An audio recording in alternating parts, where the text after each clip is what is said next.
Eh bien, bonjour à Bonjour, toutes et à tous Bonjour. c'est ouvert. et bienvenue à cette audition débat qui est organisée par le Pacte du pouvoir de vivre Bourgogne-Franche-Comté avec plusieurs têtes de liste aux élections régionales. Cette audition débat va durer 2 heures. Dans un premier temps, nous allons vous passer un petit film de 2 minutes qui vous présentera le Pacte du pouvoir de vivre. Puis après, il y aura une introduction. Et ensuite, nous passerons à des thématiques sur lesquelles nous poserons des questions aux candidats au régional. Et donc, eh bien voilà, lançons l'événement. Bienvenue à toutes et à tous et allons-y pour le film. Voilà. Donner à chacun le pouvoir de vivre. Année après année, nous consommons toujours plus vite les ressources naturelles que la planète ne peut en générer. Pendant ce temps-là, en France, 5 millions de personnes vivent avec moins de 850 € par mois et plus de 9 millions sont sous le seuil de pauvreté. Notre modèle de développement est à bout de souffle. Basé sur l'épuisement des ressources naturelles, la compétition sans fin, l'obsession du profit de court terme au détriment du bien-être humain, il engendre inégalité, pauvreté, dérèglement climatique, disparition de la biodiversité. Nés de racines communes, l'urgence écologique et la crise sociale se nourrissent l'une et l'autre, nous précipitant dans le mur. Mais cela n'est pas une fatalité. Parce que fin du monde et fin du mois sont interdépendants et que nous devons les traiter simultanément, des associations, syndicats et mutuelles se sont unies autour du pacte du pouvoir de vivre. Elles viennent de tous horizons, représentant des millions de personnes, militants, adhérents, bénévoles, donateurs, salariés. Elles portent 66 mesures concrètes et efficaces pour donner à chacun le pouvoir de vivre dignement tout en protégeant notre avenir et celui des générations futures. Elles agissent ensemble, auprès du gouvernement, des députés, des sénateurs, des élus locaux, pour que dans chaque nouvelle loi, dans chaque nouveau décret ou décision publique, les questions sociales et écologiques soient au cœur du débat. Car sortir des énergies fossiles, rénover les passoires énergétiques ou rendre accessible une alimentation bio et locale sont autant de solutions pour améliorer le quotidien de chacun, tout en s'attaquant aux défis environnementaux. Les régions, les villes, les bassins d'emploi sont également de bonnes échelles pour agir. Grâce aux représentants locaux des organisations du pacte du pouvoir de vivre, des propositions nourrissent déjà les décisions publiques. C'est le cas à Concarneau, en Bretagne, où le collectif du pacte a créé l'association Territoire zéro chômeur de longue durée pour favoriser la création d'emplois au service de la transition écologique et de la cohésion sociale du territoire. Et les entreprises, que peuvent-elles faire dans tout ça ? Sur les lieux de travail, il est aussi possible d'agir pour le pouvoir de vivre. Par exemple, dans les Pays de la Loire, des salariés ont voté pour les propositions du pacte qu'ils souhaitaient porter en priorité au sein de leur entreprise. Parmi elles, la revalorisation des métiers majoritairement occupés par des femmes ou le meilleur accès aux produits locaux éco-responsables dans la restauration collective. Et vous vous demandez comment agir pour une société plus juste et écologique ? Aidez-nous à faire connaître le pacte du pouvoir de vivre et ses 66 propositions en partageant cette vidéo à votre famille, à vos amis, à vos connaissances. Plus elles irrigueront la société, plus elles deviendront incontournables. Vous pouvez aussi participer à faire vivre ces propositions auprès des groupes locaux de chacune de nos organisations. Pour en savoir plus sur le pacte ou rejoindre une organisation locale, www.pactedupouvoirdevivre.fr.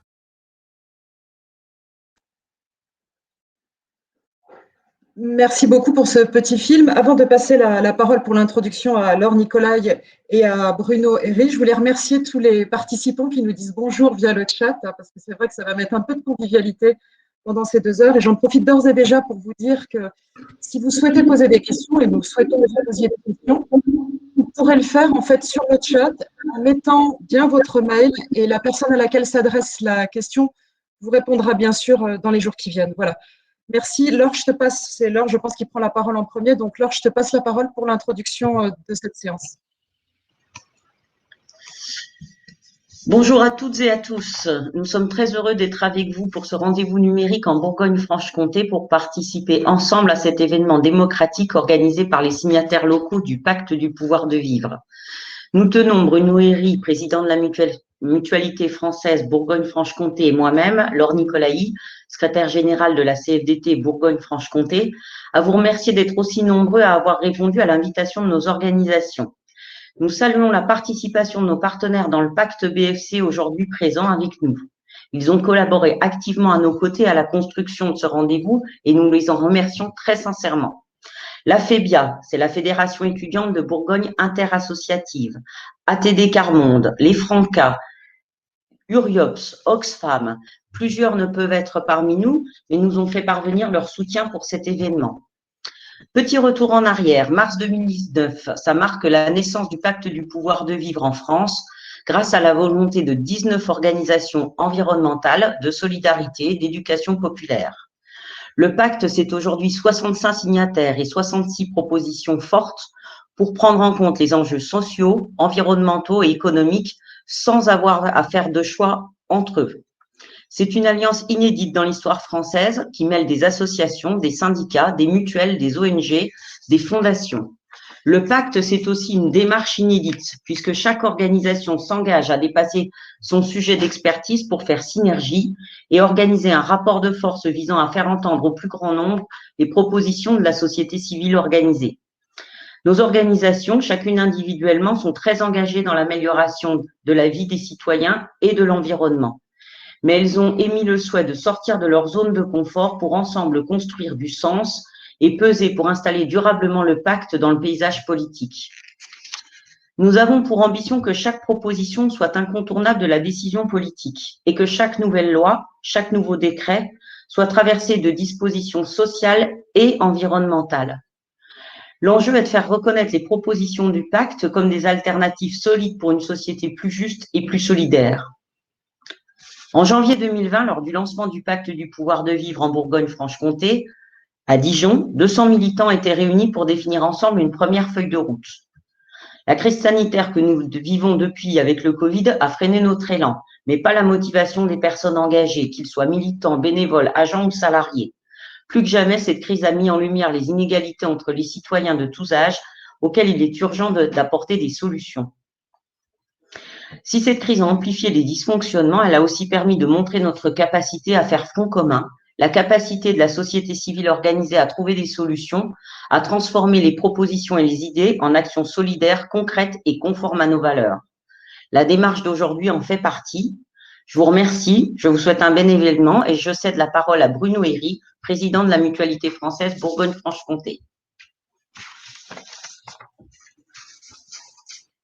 Merci beaucoup, Laure, et bonsoir à toutes et à tous. Effectivement, pour toutes les raisons que vient d'évoquer Laure, la Mutualité française Bourgogne-Franche-Comté a souhaité être partie prenante de cet événement.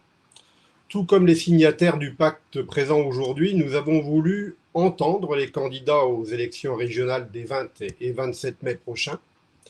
Ce débat est en effet une opportunité de les interroger sur ce qu'ils souhaitent décliner ensuite en termes d'action en étant à la tête de notre région pour, exemple, limiter les stigmates de la crise sanitaire sur l'emploi ou encore prendre en compte la parole des jeunes dans les décisions publiques, mais également réduire les injustices générées par les fractures territoriales. Également favoriser l'accès à la prévention santé et aux soins. Et enfin, suivre des objectifs de développement durable. Ce temps d'échange de 2 heures permettra donc à chacun, nous l'espérons, de se faire une idée et de pouvoir, de façon éclairée, mais également, nous formulons le vœu que ces questions sociales et environnementales soient véritablement demain au cœur des politiques publiques territoriales. C'est en effet là notre objectif commun. Les questions qui vont donc être posées aux candidats et dont ils n'ont pas eu connaissance auparavant ont été construites avec les organisations signataires. Cette synergie a permis à chacun d'apporter son expertise sur les 5 thématiques qui vont être abordées. C'est la force du pacte du pouvoir de vivre et des citoyens, adhérents, militants et encore bénévoles qui le composent.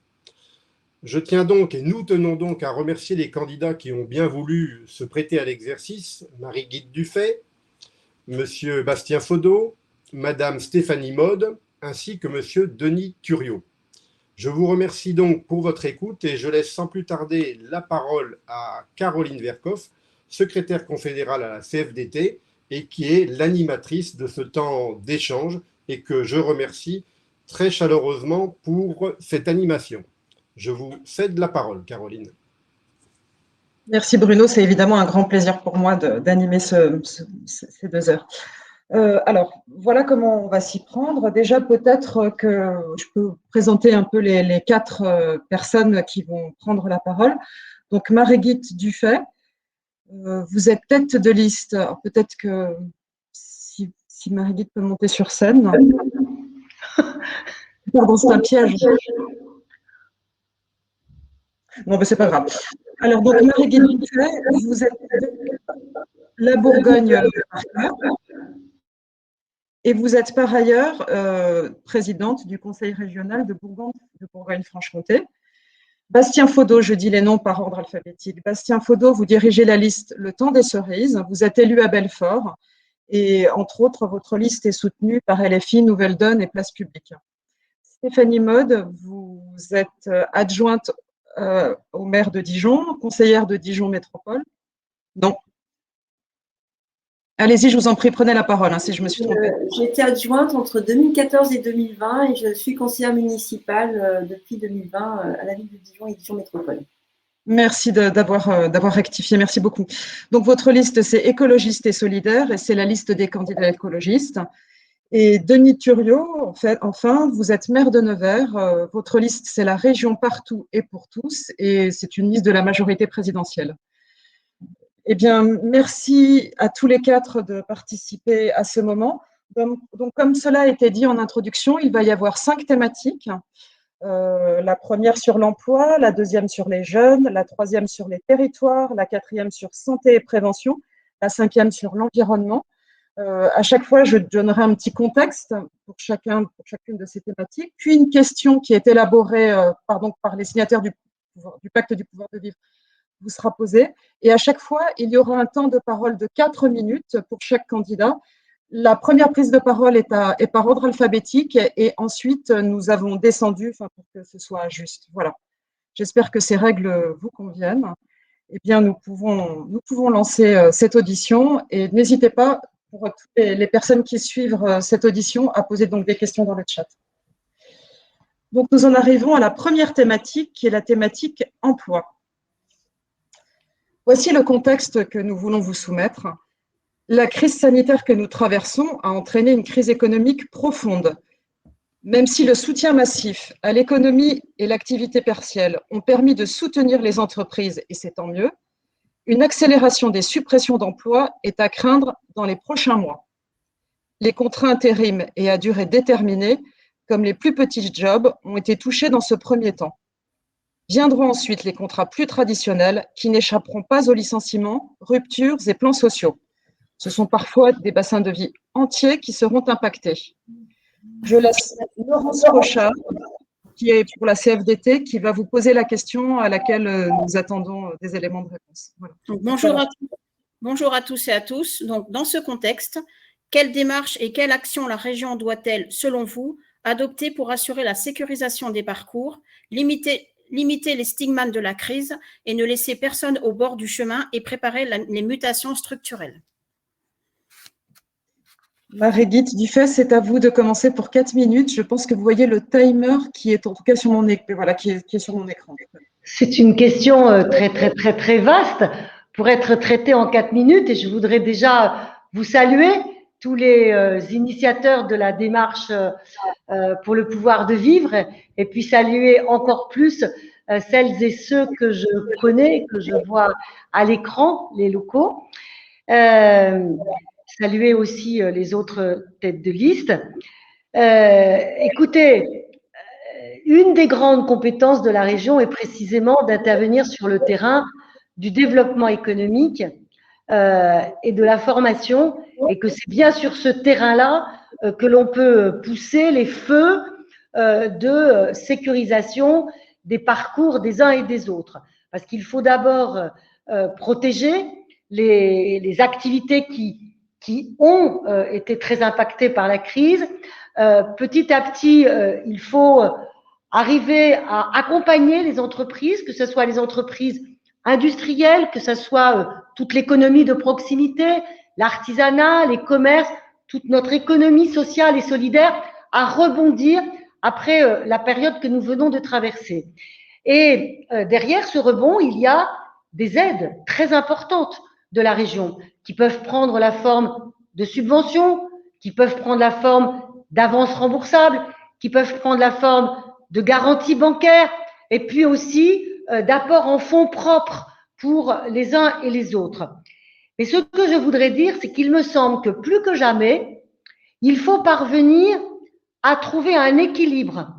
C'est un peu un équilibre entre droit et devoir, un équilibre entre la collectivité qui amène un accompagnement financier pour les entreprises et le retour des entreprises. Alors, on sait très bien que les entreprises, quand on les accompagne, quand on les aide, c'est forcément pour se développer, et derrière, c'est la garantie de l'emploi ou de création d'emplois. Mais ça va mieux en le disant et en l'écrivant. C'est ainsi que dans notre région, nous avons mis en place, et je souhaite continuer, si je suis élue, un dialogue social entre les syndicats patronaux et les syndicats de salariés pour parvenir à une charte d'engagement qui est soumise à chaque entreprise qui bénéficie d'aide de la région. Et cette charte, elle a des critères à la fois sociaux et environnementaux, des critères sociaux, c'est-à-dire le type d'emploi que l'entreprise va développer ou le type d'emploi qui vont être protégés grâce à la subvention, mais ça peut être aussi comment l'entreprise s'ouvre à l'accueil de stagiaires. Et les jeunes stagiaires en ce moment, c'est compliqué pour eux de trouver des stages. Donc, c'est important de pouvoir donner cet élément. Et puis, des critères environnementaux sur quelle thématique l'entreprise s'engage-t-elle pour peut-être économiser l'énergie à travers ces processus de production ou pour aller vers d'autres économies d'énergie ou vers le développement d'énergie renouvelable. Donc, il me semble que c'est ce conditionnement, mais négocier, partager, travailler à travers le dialogue social, il est très important aujourd'hui. Il y a eu beaucoup d'aides publiques, c'est important qu'elles soient conditionnées de cette façon. Autrement, je pense qu'il faut pousser en ces temps où tout le monde a été fragilisé, les secteurs économiques, et puis où on craint effectivement que beaucoup de salariés ne soient fragilisés dans l'avenir. Il faut pousser le temps est passé, je suis désolée. Bon, il faut pousser les points d'information. J'arrête là-dessus. Merci, je vous remercie beaucoup, Madame de respecter les règles. Merci beaucoup. Donc, vous nous avez parlé si vous êtes réélu, de mettre en place une charte d'engagement à destination des entreprises. Vous avez aussi parlé de dialogue social et d'équilibre entre les droits et les devoirs que vous demanderez, faire des choses pour les entreprises, mais il faut qu'il y ait un retour des entreprises. Merci beaucoup, Madame. Je passe ensuite la parole à Bastien Faudot pour la même question sur l'emploi. Oui, je vous remercie. Merci également à tous pour l'invitation, naturellement, qui permet de mettre des sujets essentiels sur la table dans cette campagne des élections régionales. On voit bien qu'actuellement, un certain optimisme semble réapparaître dans le débat public à la faveur, je dirais, d'un éloignement progressif de l'épidémie et puis à la faveur aussi du déconfinement progressif de l'économie. Alors, d'ailleurs, les experts s'étonnent beaucoup de voir et se réjouissent de voir des indicateurs qui donnent une tendance à la reprise plus vigoureuse qu'anticipée. Mais je pense qu'il faut qu'on reste extrêmement prudent et qu'il est vraiment très important qu'on comprenne ce qui se passe. Parce qu'il ne faut pas confondre les conjonctures. Ce qui se passe aux États-Unis est dopé par le plan de relance de Joe Biden et on n'a pas ça en France, en fait, de manière très concrète aujourd'hui. D'ailleurs, on voit revenir un discours qui est le même, en fait. On a juste mis entre parenthèses le temps aigu de la crise. On voit revenir progressivement le discours du remboursement de la dette et on voit bien que le quoi qu'il en coûte est désormais terminé. Alors, j'ajoute une chose, c'est qu'on va morfler cet été. Il va y avoir la réforme de l'assurance chômage qui va frapper les plus vulnérables. Et je pense que dans l'état actuel des choses, la réforme des retraites pourrait être remise à l'ordre du jour. Voilà. Ça, c'est les éléments de contexte dans lesquels nous nous situons aujourd'hui. Alors, chez nous, au temps des cerises, on a, face à cette situation, pensé le projet en deux temps. D'abord, les mesures d'urgence, on en a 8, qui sont vraiment les mesures immédiates et les mesures, les orientations de mandature et au-delà. Sur les mesures d'urgence, on propose de prolonger l'effort significatif qui a été fait par la majorité sortante dans le cadre du budget 2021. Comme on a eu droit à un nouveau confinement et qui n'a nécessairement pas été pris en compte au moment du vote du budget, de prolonger les efforts significatifs qui ont été faits jusqu'ici par un nouveau plan d'aide complémentaire, en quelque sorte, avec des autorisations de programme de 100 millions d'euros à destination des TPE, PME, du commerce, de l'artisanat, mais aussi, je dois le souligner, des associations dont il ne faut pas oublier le rôle économique. Je pense que ça, c'est un élément préalable au nécessaire déploiement par ailleurs d'une action régionale de moyen long terme. Alors, je rappellerai deux aphorismes qui permettent de mesurer les choses. C'est que le long terme n'est que du court terme accumulé et que par ailleurs, à long terme, le risque, c'est que nous soyons tous morts. Donc l'enjeu, c'est que la région intervienne ça arrivera fatalement. Mais ce que je veux dire économiquement, ce qui est très important, c'est que la région dope encore au regard des difficultés nouvelles qui se sont accumulées en 2021, l'effort qui avait été fait lors du budget, et qu'on passe vers des politiques structurelles. Donc je complète les propositions, parce qu'il ne faut pas que nos entreprises meurent avant que les politiques structurantes du Conseil régional puissent être mises en place. L'idée, c'est que dans la phase d'incertitude dont on se trouve, il ne faut pas lever le pied et encore moins appuyer sur le frein. Voilà. Même si, depuis 2020, je l'ai dit, la majorité sortante est parvenue à hausser les interventions, il faut prolonger. Alors, ça veut dire, par exemple, aussi, dans les mesures d'urgence que j'ai oubliées, répondre aux récents épisodes de gel, par exemple, pour les viticulteurs, qui ont fait beaucoup de mal, d'ailleurs, à la viticulture, mais aussi à l'arboriculture. Par ailleurs, je le disais, sur des éléments de long terme, la priorité pour nous, c'est le soutien aux filières, notamment industrielles, parce qu'il n'y a pas d'économie en bonne santé s'il n'y a pas une économie de production locale forte. Et c'est le sens de la proposition que nous faisons pour que la région mette une participation de 100 millions d'euros dans le cadre de la construction du consortium autour du rachat de General Electric Power, Steam, la filière nucléaire, mais pas que, parce que c'est un élément essentiel. Par ailleurs, on propose un plan de 6 000 emplois tremplins pour les jeunes, et puis je crois que je n'ai plus le temps de développer la suite, donc j'y reviendrai peut-être. Merci beaucoup de vous être arrêté de vous-même, ça me simplifie la tâche, merci. Donc, ce que je retiens de votre intervention, c'est que selon vous, il n'y a pas de plan de relance en France. Et donc, vous, ce que vous proposez, c'est 8 mesures d'urgence, dont notamment un plan d'aide complémentaire de 100 millions d'euros, et vous insistez sur le soutien aux filières industrielles. J'en profite pour m'adresser à Christian Bougnon dans le chat qui pose une question, mais je crois qu'il n'a pas mis son mail. Voilà. Donc, n'oubliez pas de mettre votre mail quand vous posez des questions pour qu'on puisse vous répondre. Stéphanie Mode, c'est à vous. Oui, bonjour. Merci à toutes et à tous. Alors, j'ai a priori une connexion un peu instable, donc je vous prie déjà de bien vouloir m'excuser si par moment la connexion n'est pas très bonne. Alors, effectivement, la région a des compétences fortes pour l'emploi, puisque chef de file du développement économique et tout ce qui tourne autour de la formation professionnelle. Voilà. Donc, dans un premier temps, dès le mois de juillet, ce que nous proposons, c'est de faire un état des lieux en lien avec les entreprises, bien évidemment, les branches professionnelles, l'économie sociale et solidaire, enfin, l'ensemble des acteurs développement économique pour regarder tous ensemble quelles sont les filières qui sont vraiment les plus touchées par les crises que nous traversons, la crise sanitaire notamment. Pourquoi je dis ça? Parce qu'il y a des secteurs d'activité qui s'en sortent bien, voire même très bien, et puis il y en a qui ont été à l'arrêt, donc il faut voir maintenant très concrètement comment ces entreprises peuvent rebondir. Alors, je dis ça aussi, je vous dis, vous, acteurs de l'économie sociale et solidaire, j'ai une pensée particulière effectivement au monde culturel et au monde associatif, puisque ce sont des secteurs qu'il va falloir aider pour pouvoir passer cette crise. Alors, la région aussi, l'intérêt pour nous, c'est de regarder aussi très attentivement quels sont les secteurs, quels sont les emplois d'avenir. Je dis ça par rapport à la transition écologique. Et donc, nous axerons effectivement nos aides, une fois qu'on aura fait cet état des lieux, donc bien sûr de l'aide d'urgence qu'on va continuer, il y a le plan de relance État, il y a les fonds structurels européens, il y a ce que la région abonde, mais au-delà de ça, c'est vrai que donc il y a l'aide d'urgence, mais après, il y a effectivement comment nous souhaitons réorienter la politique régionale de l'aide économique, donc vers plus d'aide auprès des PME, TPE et de l'économie sociale et solidaire.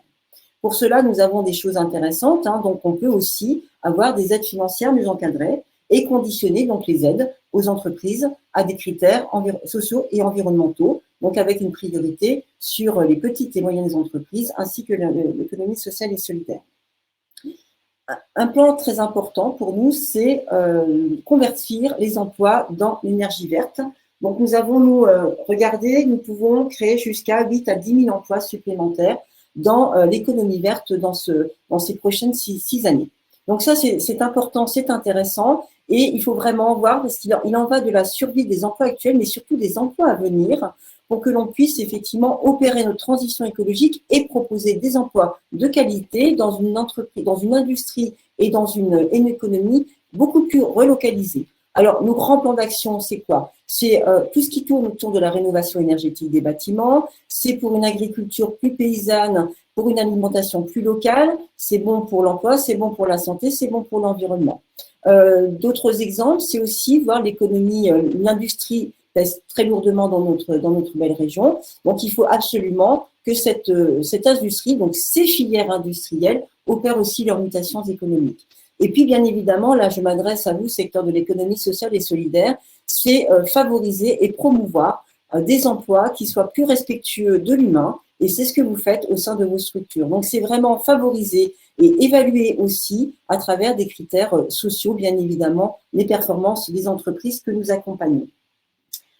Voilà une partie donc, de ce que je peux vous dire. Je regarde, il y a bien sûr d'autres choses. Et puis, bien évidemment, aussi un secteur d'actualité, un secteur qui pour nous est très porteur aussi, c'est tout ce qui tourne autour de l'économie circulaire, donc le réemploi, le recyclage, encore une fois, parce que nous sommes sur une planète finie et que nous devons effectivement maintenant faire des efforts collectifs pour aller vers cette économie qui est pourvoyeuse d'emplois, qui est beaucoup plus respectueuse de l'environnement. Et puis, nous aiderons aussi les entreprises innovantes et tout ça à travers également de la formation professionnelle.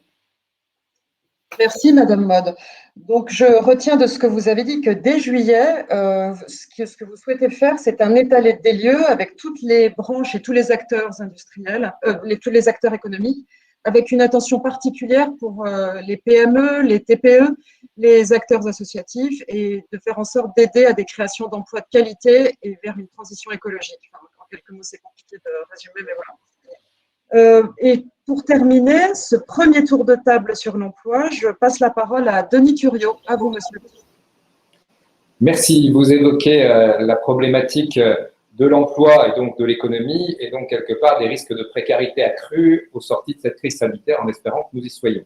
Moi, je prône pour la région partout et pour tous une vision globale. Une vision globale, ça veut dire qu'au contraire, contrairement à ce qui a été dit avant, je pense qu'on a eu un État-providence comme jamais et il a été à la hauteur. Maintenant, il envisage effectivement une baisse des soutiens, mais qui soit progressive et pas brutale. Je pense notamment aux récents fonds de soutien des grosses entreprises qui ont encore du mal à repartir.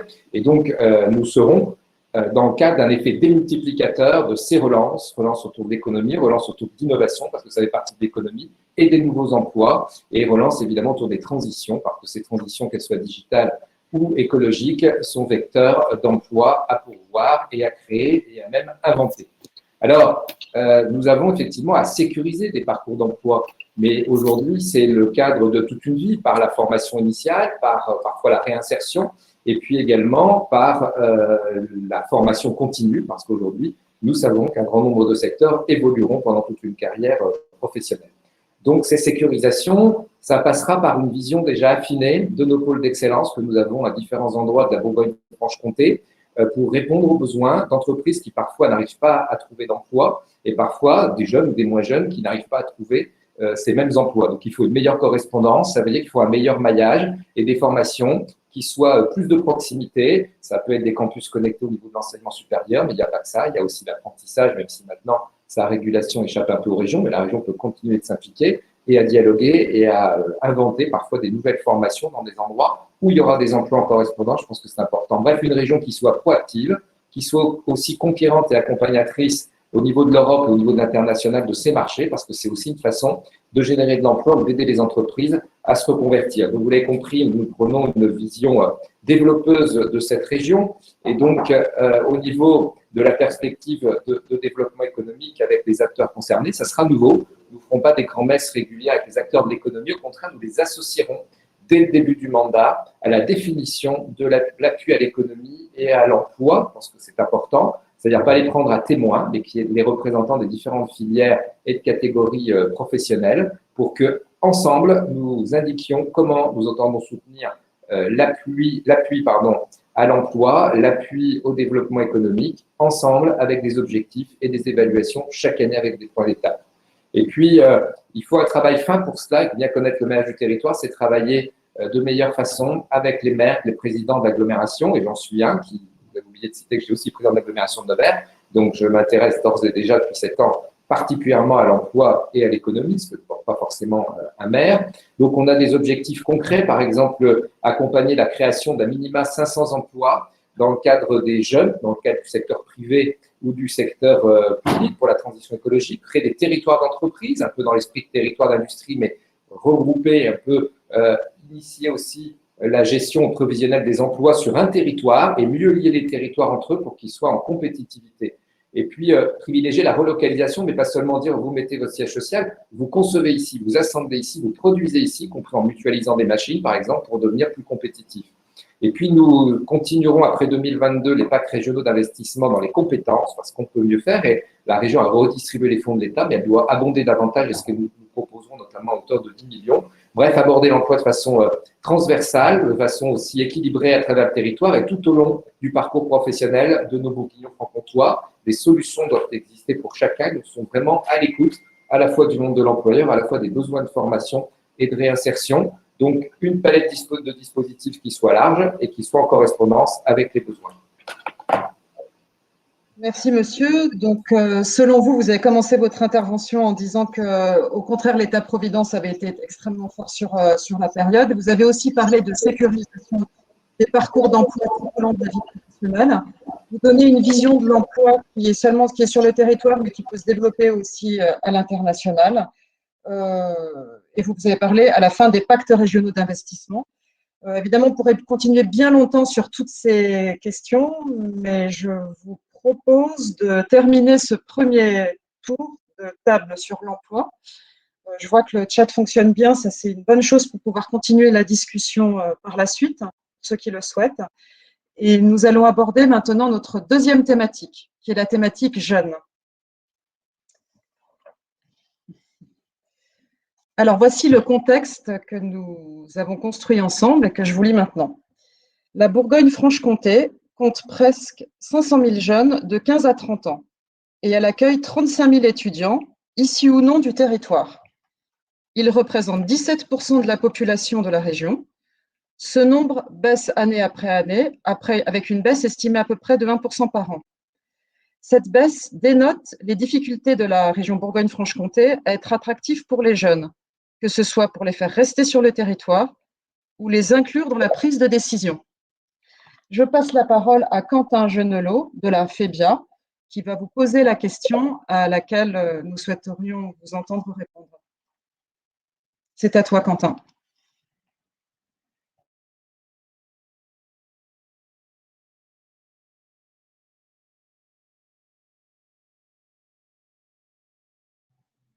Quentin ?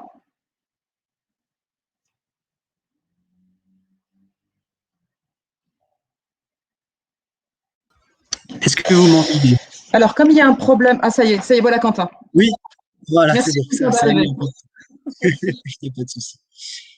Donc, du coup, la question, donc, voilà, c'est Quentin Genelot, président de la FEBIA, la Fédération étudiante de Bourgogne interassociative.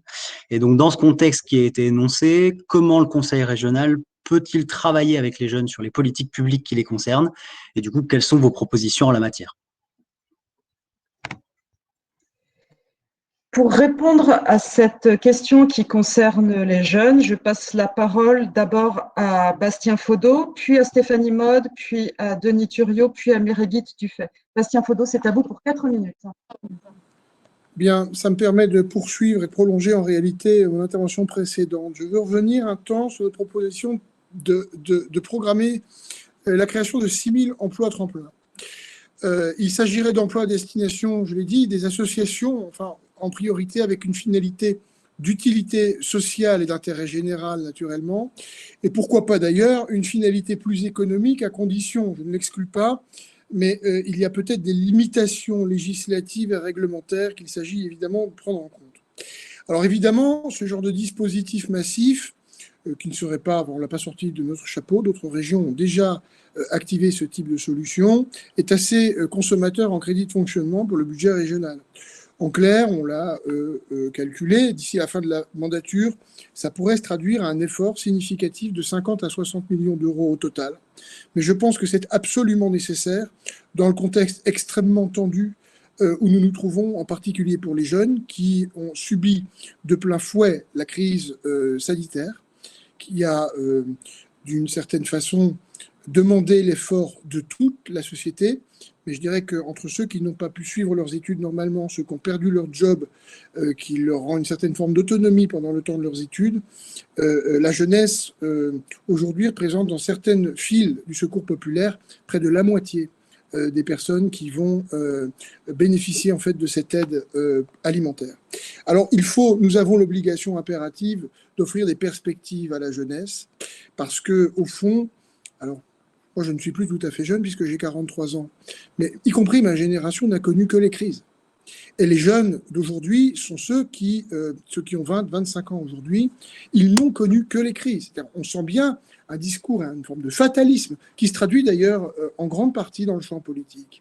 Alors là, l'enjeu est essentiel. Je pense il y a des besoins pour l'éducation populaire, pour l'aide aux devoirs, pour l'accompagnement aux personnes vulnérables, pour le sport, bref, dans des tas de domaines dans lesquels les jeunes peuvent apporter beaucoup et ne demandent d'ailleurs que ça, dès lors que la puissance publique met en place les politiques adaptées. Autre axe d'intervention, la question évidemment de la formation professionnelle. Elle n'est évidemment pas réservée à la jeunesse, mais elle la concerne, j'allais dire, au premier chef. Il y a plusieurs problématiques qui s'imposent à nous. Je pense à la bifurcation écologique, au soutien aux filières industrielles identifiées et à la consolidation de ce modèle industriel.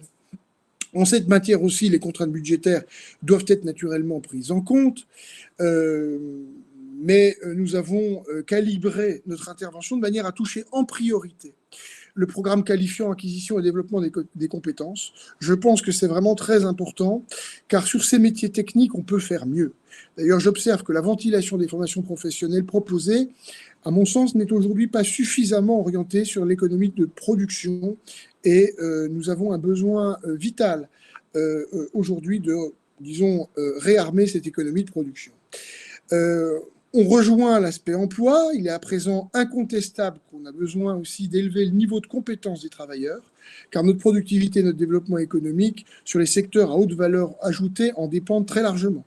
Et force est de constater que sur la formation professionnelle, la France n'est pas dans une forme olympique. Pour ce qui concerne la formation initiale et les lycées, on propose d'augmenter la dotation globale de fonctionnement de 30 € par élève, mais aussi d'investir dans les internats publics, dans le logement étudiant, ça ne concerne pas les lycéens, mais les étudiants, via un établissement public foncier régional. Nous sommes à peu près la seule région aujourd'hui, il doit en rester 2, qui ne bénéficient pas de cette structure-là. Par ailleurs, nous proposons la gratuité des transports régionaux pour les 18-25 ans, et je m'arrête à nouveau avant d'avoir achevé mon propos. Merci beaucoup. Donc, vous avez parlé de la création de 6 000 emplois tremplins.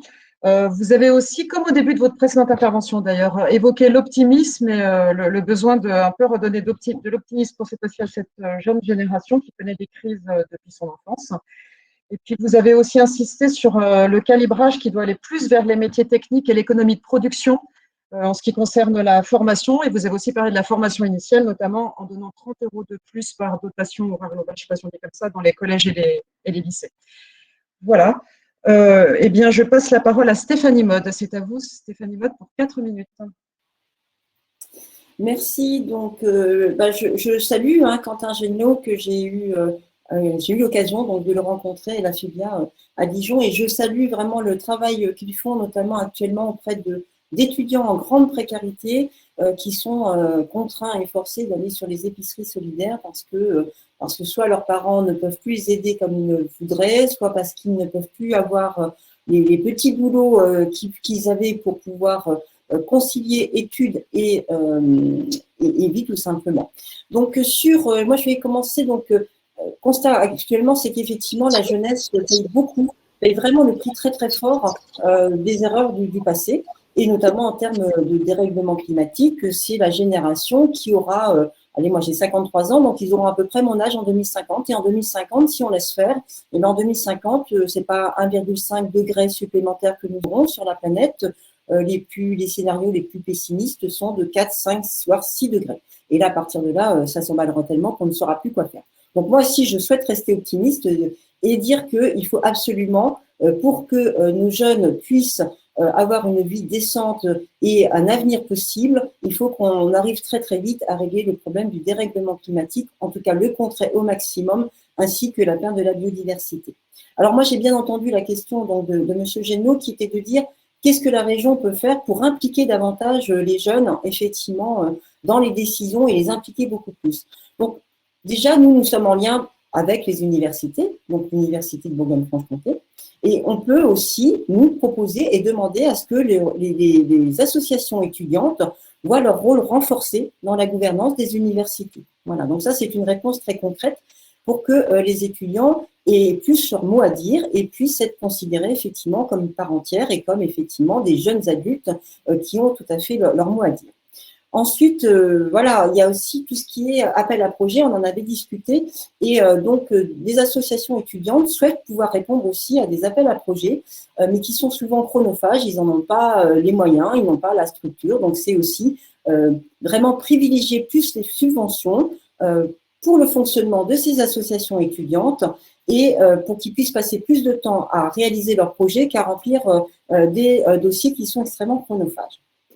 Au-delà de ça, donc j'ai dit jeunesse sacrifiée, donc un point aussi sur la santé, mais je crois que c'est une thématique, sur laquelle nous reviendrons, donc je pense que je le dirai à ce moment-là. Donc beaucoup à faire sur la santé de nos jeunes, notamment leur santé mentale, et aussi être avec eux pour leur dire que oui, effectivement, il y a un avenir possible. Au-delà de ça, bien évidemment, donc la région grande compétence en formation professionnelle. Donc, il y a encore beaucoup trop de jeunes qui sortent sans solution, de jeunes qui sont orientés sur des métiers qu'ils ne souhaitent pas, des jeunes qui sont aussi en université qui ne savent pas trop ce qu'ils y font. Donc, un vrai travail sur l'orientation, beaucoup plus important à faire, surtout que maintenant la région a son mot à dire là-dessus. Donc, un travail en concertation, bien évidemment, avec l'éducation nationale, avec l'université, mais aussi pour pouvoir réorienter les jeunes qui ne savent pas trop quoi faire et qui, de fait, arrivent très, très mal outillés sur le marché du travail. Notamment, donc moi, j'y reviens aussi, sur toutes les possibilités d'emploi, de mutation liées à la transition écologique. Voilà, donc ce que l'on peut proposer, avec un focus sur les jeunes non qualifiés, bien évidemment, et des formations sur l'ensemble du territoire. Donc, travailler sur l'orientation des métiers porteurs. Je n'oublie pas aussi la précarité qui est actuellement le lot de nombreux étudiants et de jeunes précaires. Donc, nous souhaitons aussi instaurer, nous, puisque l'État ne le fait pas pour le moment, je souhaite que l'État le fasse, mais en tout cas, nous souhaitons aussi donc proposer un revenu minimum pour les jeunes qui sont en grande précarité. Voilà, et puis aussi sur la question du logement et du logement étudiant. Merci beaucoup. Donc, vous avez parlé à la fin de votre intervention de la mise en place d'un revenu minimum pour les étudiants qui sont en grande précarité. Vous avez aussi évoqué l'échéance du dérèglement climatique qui, si on ne fait rien, ne pourra plus du tout maîtriser. Vous avez parlé des associations étudiantes et de votre souhait de leur donner plus de subventions pour qu'ils puissent mieux participer, mieux faire des projets et mieux participer à la vie de la région. Et vous avez également parlé de la santé des jeunes en disant que vous arriverez un peu plus sur cette thématique au prochain tour de table. Merci beaucoup. Denis Thuriot, c'est à vous pour 4 minutes. Je crois que vous avez oublié d'enlever votre micro, de mettre votre micro. Ah, c'est qu'il a été remis, pardon. Oui, merci. Donc, effectivement, on se présente tous à une élection, qui est cette élection régionale, et donc je pense qu'on a tous au moins, sans doute plus, mais au moins un adversaire commun qui est l'abstention. Et l'abstention, on le sait, elle est très fréquente chez les jeunes. Donc, on se doit chacun d'être attentif aussi, non pas seulement aller chercher des voix, mais à s'intéresser à eux, évidemment. Et la question, si on la résume, c'est comment impliquer mieux les jeunes dans la région, mais c'est aussi comment mieux impliquer la région auprès des jeunes et les accompagner et les soutenir. Alors, c'est vrai qu'on fait tous le même constat, que certains, et on a des enfants plus ou moins jeunes, sans doute les uns les autres, ont vécu peu d'autres choses que d'entendre parler de crise économique, que d'entendre parler de crise sanitaire, que d'entendre parler d'un certain nombre de difficultés. Donc, il faut sans doute davantage d'attention pour lutter justement contre ce désintérêt du fonctionnement de la société et de nos instances représentatives. Alors, s'intéresser aux jeunes, moi j'ai tendance à penser que ce n'est pas seulement un coût, évidemment, mais c'est surtout un retour sur investissement, puisque c'est eux qui bâtiront l'avenir. On se doit de les accompagner vers cet avenir. C'est un investissement à la fois économique, c'est un investissement social, sociétal, pour leur permettre une réussite à terme professionnelle, familiale, etc. L'investissement justement social nécessite de croire en cette jeunesse. On l'a tous été, un peu moins chaque jour, mais sur la Bourgogne-Franche-Comté, même si malheureusement la population des 15-29 ans a tendance à diminuer, ça aussi il faut se battre contre cette baisse démographique qui ne se retrouve pas dans toutes les régions. Cette baisse existe depuis 2007. Les 15-29 ans représentent à peu près 16% de la population, donc c'est par une politique globale d'éducation, de formation, d'insertion également sociale, de professionnelle autour du logement. C'est que c'est souvent compliqué d'avoir un premier logement, de santé on en parlera, de sécurité aussi raisonnablement, des loisirs éducatifs, sportifs, culturels, enfin toute politique évidemment que porte la région. Alors il faut les aider à ne pas baisser les bras, il faut les aider à croire en l'avenir, il faut les aider à investir dans l'avenir et réduire les inégalités. C'est un rôle que nous devons avoir en tant qu'élus, qu'elle soit sociale ou qu'elle soit de territoire. C'est pour ça que la région Partout et pour tous, ça sera démultiplier la proximité de formation, d'enseignement supérieur. C'est un coût, mais ce coût de la proximité, c'est celui de la démocratie. Et moi, je me baserai sur le plan de l'État, un jeune, une solution, 6,5 milliards d'euros pour faciliter l'entrée dans la vie professionnelle. J'ai évoqué le dispositif qui aidera à créer au moins 500 emplois par an dans les secteurs liés à la transition écologique. Le capital jeune, on s'engagera à financer et à garantir un prêt sans intérêt de 10 000 euros, remboursable sur une très longue durée, sans intérêt à partir du moment où ce jeune percevra un minimum de 1 800 euros net, sans que ça le perturbe dans son fonctionnement son fonctionnement de vie. Expérimenter aussi pour les jeunes en difficulté, mais pas partir sur un assistanat long, mais court, au contraire, une aide courte de secours de 500 euros pour les jeunes qui sont en dessous le RSA, de l'ordre de 500 euros, pour les accompagner justement vers ce dispositif Un jeune, une solution. On doublera le pass culture, en plus de la tranche de l'État. On encouragera le service national universel pour que chaque jeune puisse au moins avoir une première période de découverte et pourquoi pas poursuivre sur une période d'engagement. Et puis, davantage de dialogue avec les acteurs d'enseignement supérieur, les rencontres d'universités qui s'en plaignent. C'est important de les considérer comme des acteurs économiques. J'ai dit que je les associerai sur la définition de nos politiques qui seront pleinement impliqués. Encourager aussi nos entreprises, et ça pourra faire des critères d'aide sur l'équité femmes-hommes, mais aussi le tutorat, le mentorat, prendre des jeunes en apprentissage, en alternance, etc., montrer l'exemple, tout le public LGBT+, bref, lutter contre les discriminations et mieux faire connaître l'industrie, mieux faire connaître l'entreprise, peut-être aussi créer davantage de campus connectés, parce que pour le coup, c'est de l'enseignement à distance voulu et non pas subi par une crise sanitaire.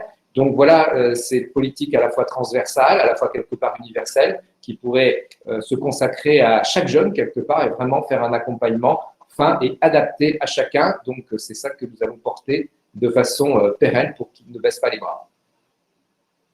Merci beaucoup. Je retiens de votre intervention deux axes. Déjà, vous avez parlé de la lutte contre l'abstention et de la pauvreté. Les jeunes sont très concernés par cette problématique. Il y a des actions vous souhaiteriez que vos actions permettent de mieux faire vivre la démocratie auprès des jeunes. Et puis, vous avez donné aussi des propositions concrètes, un jeune, une solution, un prêt sans intérêt de 10 000 euros et d'autres propositions encore. Merci beaucoup. Et pour terminer ce tour de table sur les jeunes, je passe la parole à Marie-Guide Dufay. C'est à vous pour 4 minutes. Oui, alors je salue Quentin Jeannelot, que j'avais eu l'occasion de rencontrer au cœur de l'hiver, quand cette violence qui nous a été renvoyée à l'occasion de la crise sanitaire concernant les jeunes sur les campus, les jeunes étudiants, le montage d'épiceries sociales sur les campus, le nombre de jeunes dans les banques alimentaires, c'était une violence terrible qui nous a été renvoyée. Et à ce moment-là, j'avais rencontré un certain nombre d'associations étudiantes, et je me souviens que Quentin Jeannelot en faisait partie avec la FEBIA, et nous avons mis en place un dispositif qui est uniquement un dispositif, un dispositif de secours pour les étudiants qui, dans cette crise, ont perdu le job alimentaire qui leur permettait d'avoir des ressources.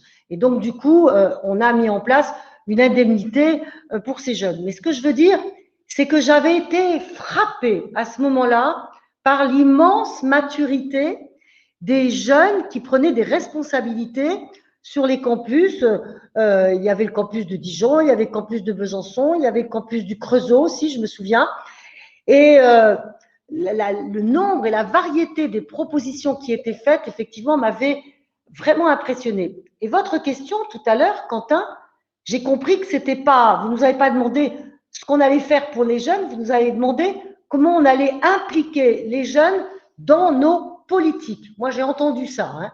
Donc, l'implication, votre implication des jeunes dans nos politiques. Alors, les jeunes, c'est qui? C'est pas que les étudiants. Les jeunes, c'est aussi les lycéens. Les jeunes, c'est aussi des actifs, hein, jusqu'à 30 ans. Et moi, je voudrais vraiment mettre en place une sorte de conseil des jeunes, un conseil participatif des jeunes. Je sais que c'est très compliqué. L'expérience que j'ai me montre que c'est compliqué parce que j'avais essayé de le faire en Franche-Comté, puis finalement, ça n'a pas été très probant. Mais je pense qu'on avait plutôt visé uniquement les lycéens et qu'il faut viser de façon plus large. Donc, c'est compliqué. Ce que je voudrais, si je suis élue, c'est mettre en place des assises de la jeunesse au démarrage du mandat, cet automne, pour qu'ensemble, on voit comment on peut co-construire cette instance de participation des jeunes.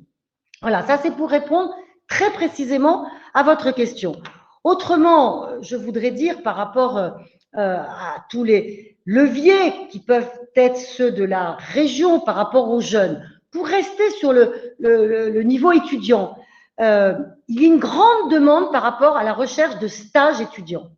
Et ça, il faut que là aussi, dès le début du mandat, je lance la possibilité de travaux pour monter en place, pour organiser une plateforme réunissant les demandes des étudiants et les besoins des étudiants et les offres qui peuvent être faites dans les entreprises, dans des associations pour accueillir les jeunes en stage.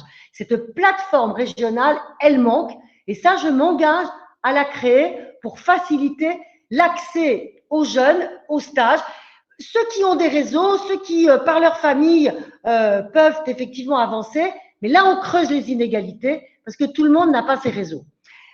Autrement, les jeunes, c'est les lycéens. Hein, le grand levier de travail avec les jeunes, c'est les lycées, des lycées que l'on modernise. Je voudrais parler des lycées des métiers, les lycées professionnels, parce qu'il y a quand même un manque d'appétence aujourd'hui de nos jeunes pour aller vers des métiers. Je suis désolée, il faut que je vous coupe la parole. Enfin, finissez votre phrase, madame, mais il faut que je vous coupe la parole. C'est les règles. Merci beaucoup. Vous avez parlé des dispositifs de secours qui ont été mis en place par la région cet hiver en pleine crise sanitaire pour tous les jeunes qui ont perdu leur emploi et qui avaient vraiment besoin d'une aide d'urgence. Vous avez rappelé que vous avez entendu la question posée comme comment impliquer les jeunes dans les politiques. Vous dites que vous avez déjà eu des expériences de démocratie participative avec les jeunes en France, avec un conseil participatif des jeunes, et que vous engagez à la rentrée, si vous êtes élu, à mettre en place les assises de la jeunesse et une plateforme régionale pour tous les jeunes qui souhaitent trouver des stages et qui n'ont pas les réseaux pour le faire. Nous arrivons à la fin de ce deuxième tour de table. Une fois de plus, merci beaucoup aux candidats de respecter les règles et de répondre aussi précisément avec autant de propositions. Merci beaucoup. On arrive à la troisième thématique. La troisième thématique, c'est la thématique territoire. Voici le contexte que vous nous proposons. En Bourgogne-Franche-Comté, comme dans beaucoup d'autres régions, il est observé des fractures territoriales entre les métropoles et les territoires qui les entourent, où on sont éloignés, mais aussi, de façon plus spécifique, une fracture entre l'Est et l'Ouest de la région. En tout, l'INSEE relève 6 zones socio-économiques différentes. Ces fractures territoriales revêtent différents aspects, notamment l'accès aux services publics, la mobilité, la couverture numérique, les déserts médicaux, les centres-villes en déshérence, l'abandon des campagnes. Pour poser la question, je passe la parole à Nathalie Monguillon. C'est à toi, Nathalie. Tu as oublié de mettre ton micro. Excusez-moi. Bonjour à tous. Je suis membre d'ADD Carmonde au niveau local sur Dijon, au niveau de sa région. et au niveau du pôle politique national France.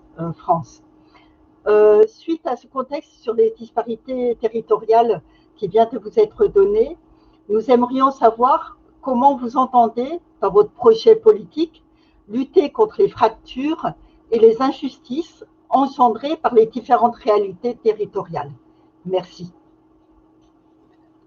Merci beaucoup. Dans le contexte, en fait, nous avons un peu parlé de santé. Je voulais juste vous rappeler qu'en fait, c'est le tour de table suivant les questions de santé et de prévention. Donc, enfin voilà, si vous voulez développer cette thématique, vous pourrez le faire.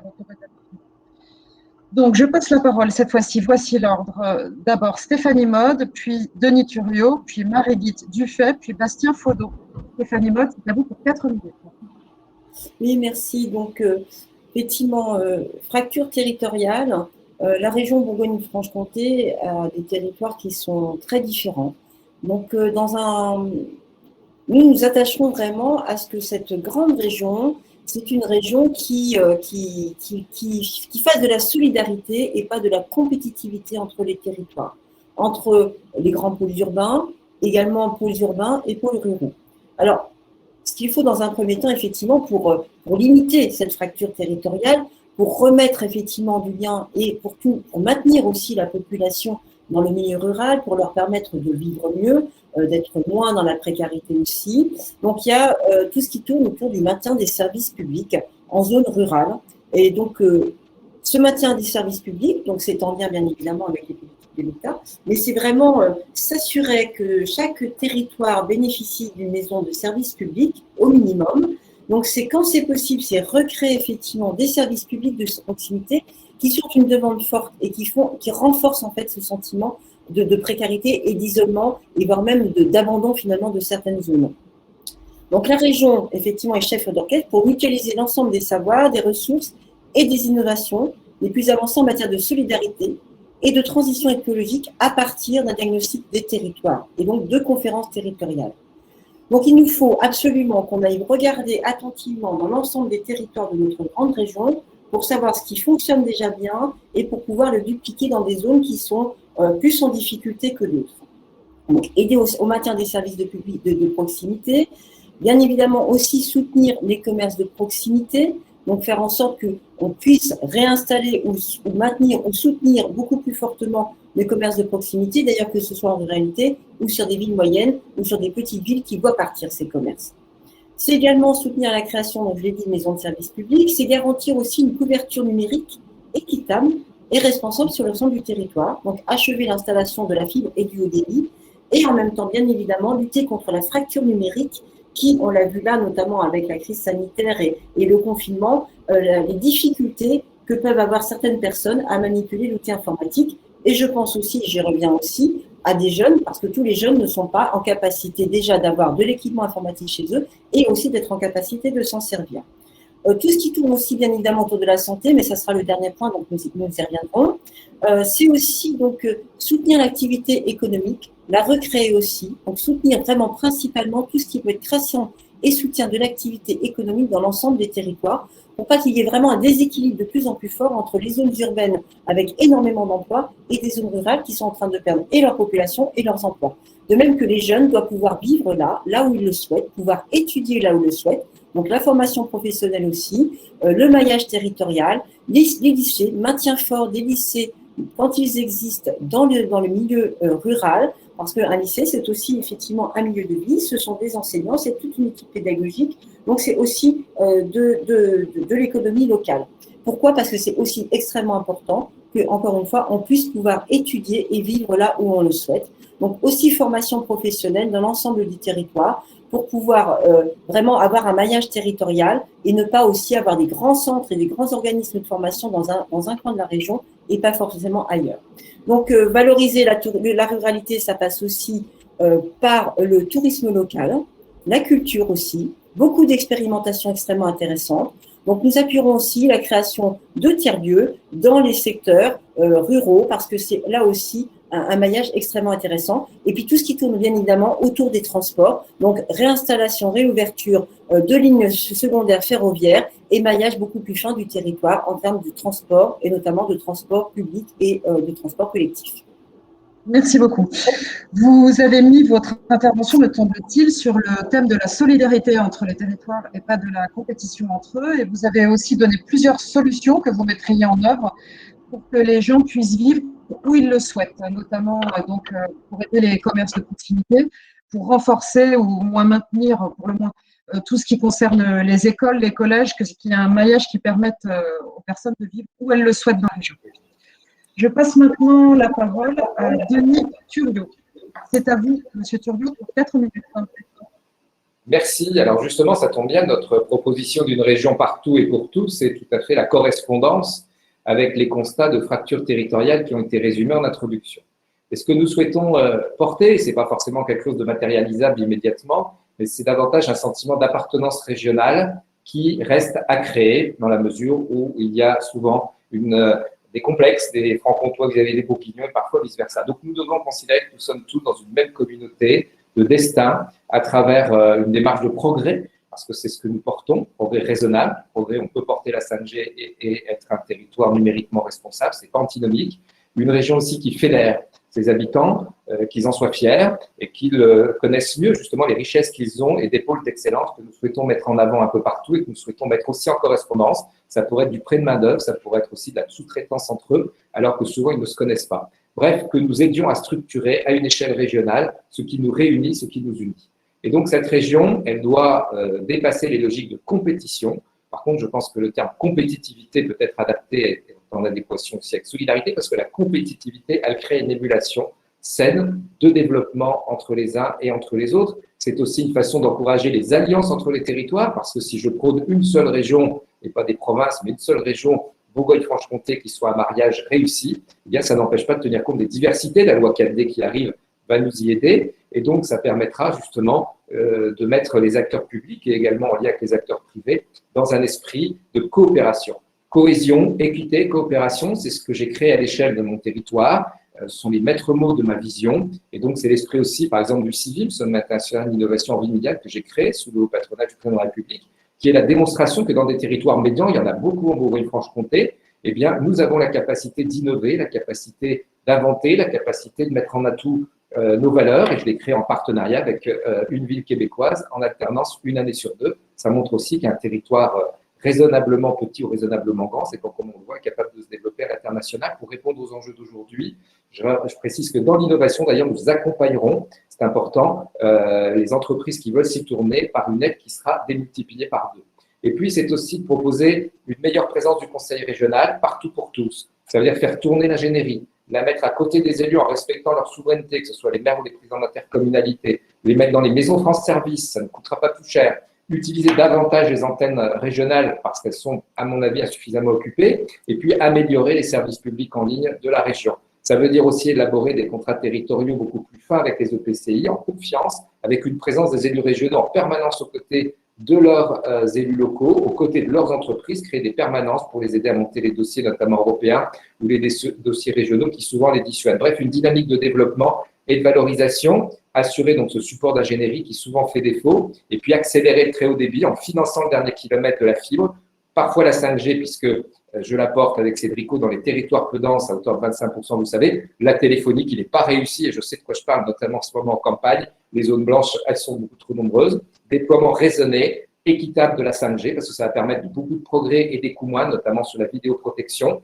Bref, relancer une politique qui a fait ses preuves, relancer le patrimoine. Nous aiderons le patrimoine non classé ça fera travailler les entreprises du bâtiment et ça aidera à rénover des secteurs qui ne sont pas pris en compte par la DRAC. Les tiers-lieux, bien sûr, qui sont l'avenir. Et puis parler des territoires en termes de mobilité, de sécurité. La gratuité des transports scolaires, on ne la remettra pas en cause. Mais par contre, améliorer les transports de qualité, mieux travailler avec les élus locaux, le cadencement des trains, les bons horaires pour qu'ils soient plus utilisés, par exemple, développer le covoiturage, maintenir les petites lignes. Tout ça, c'est de la confiance. Installer des médiateurs vers les lycées, créer de la vidéoprotection vers les lycées également, c'est indispensable. Bref, aussi encourager les polices intercommunales. Voilà donc ce lien métropole, zone rurale, ville médiane. C'est la cohésion, c'est pas la division. Et donc, ça permettra de lutter contre les injustices par le haut. Pas de zone de relégation avec notre programme. Merci beaucoup, monsieur. Vous avez dit des choses, je trouve, assez différentes de Madame Mode. Il y a eu des points communs, comme par exemple, vous avez parlé des tiers-lieux, mais votre vision territoriale de la région, nous semble-t-il, est assez différente. Vous avez parlé des différences entre les deux pôles, Bourgogne et Franche-Comté, et puis des logiques territoriales pour chacun qui doivent aider la région à se développer, la région elle-même. Et puis vous avez à nouveau parlé de l'international et des différents échelons et comment vous vous y prendriez pour que ce développement se passe le mieux possible. Je passe maintenant la parole, que je ne me trompe pas, à Margit Dufay. C'est à vous pour 4 minutes, madame. Oui, très bien.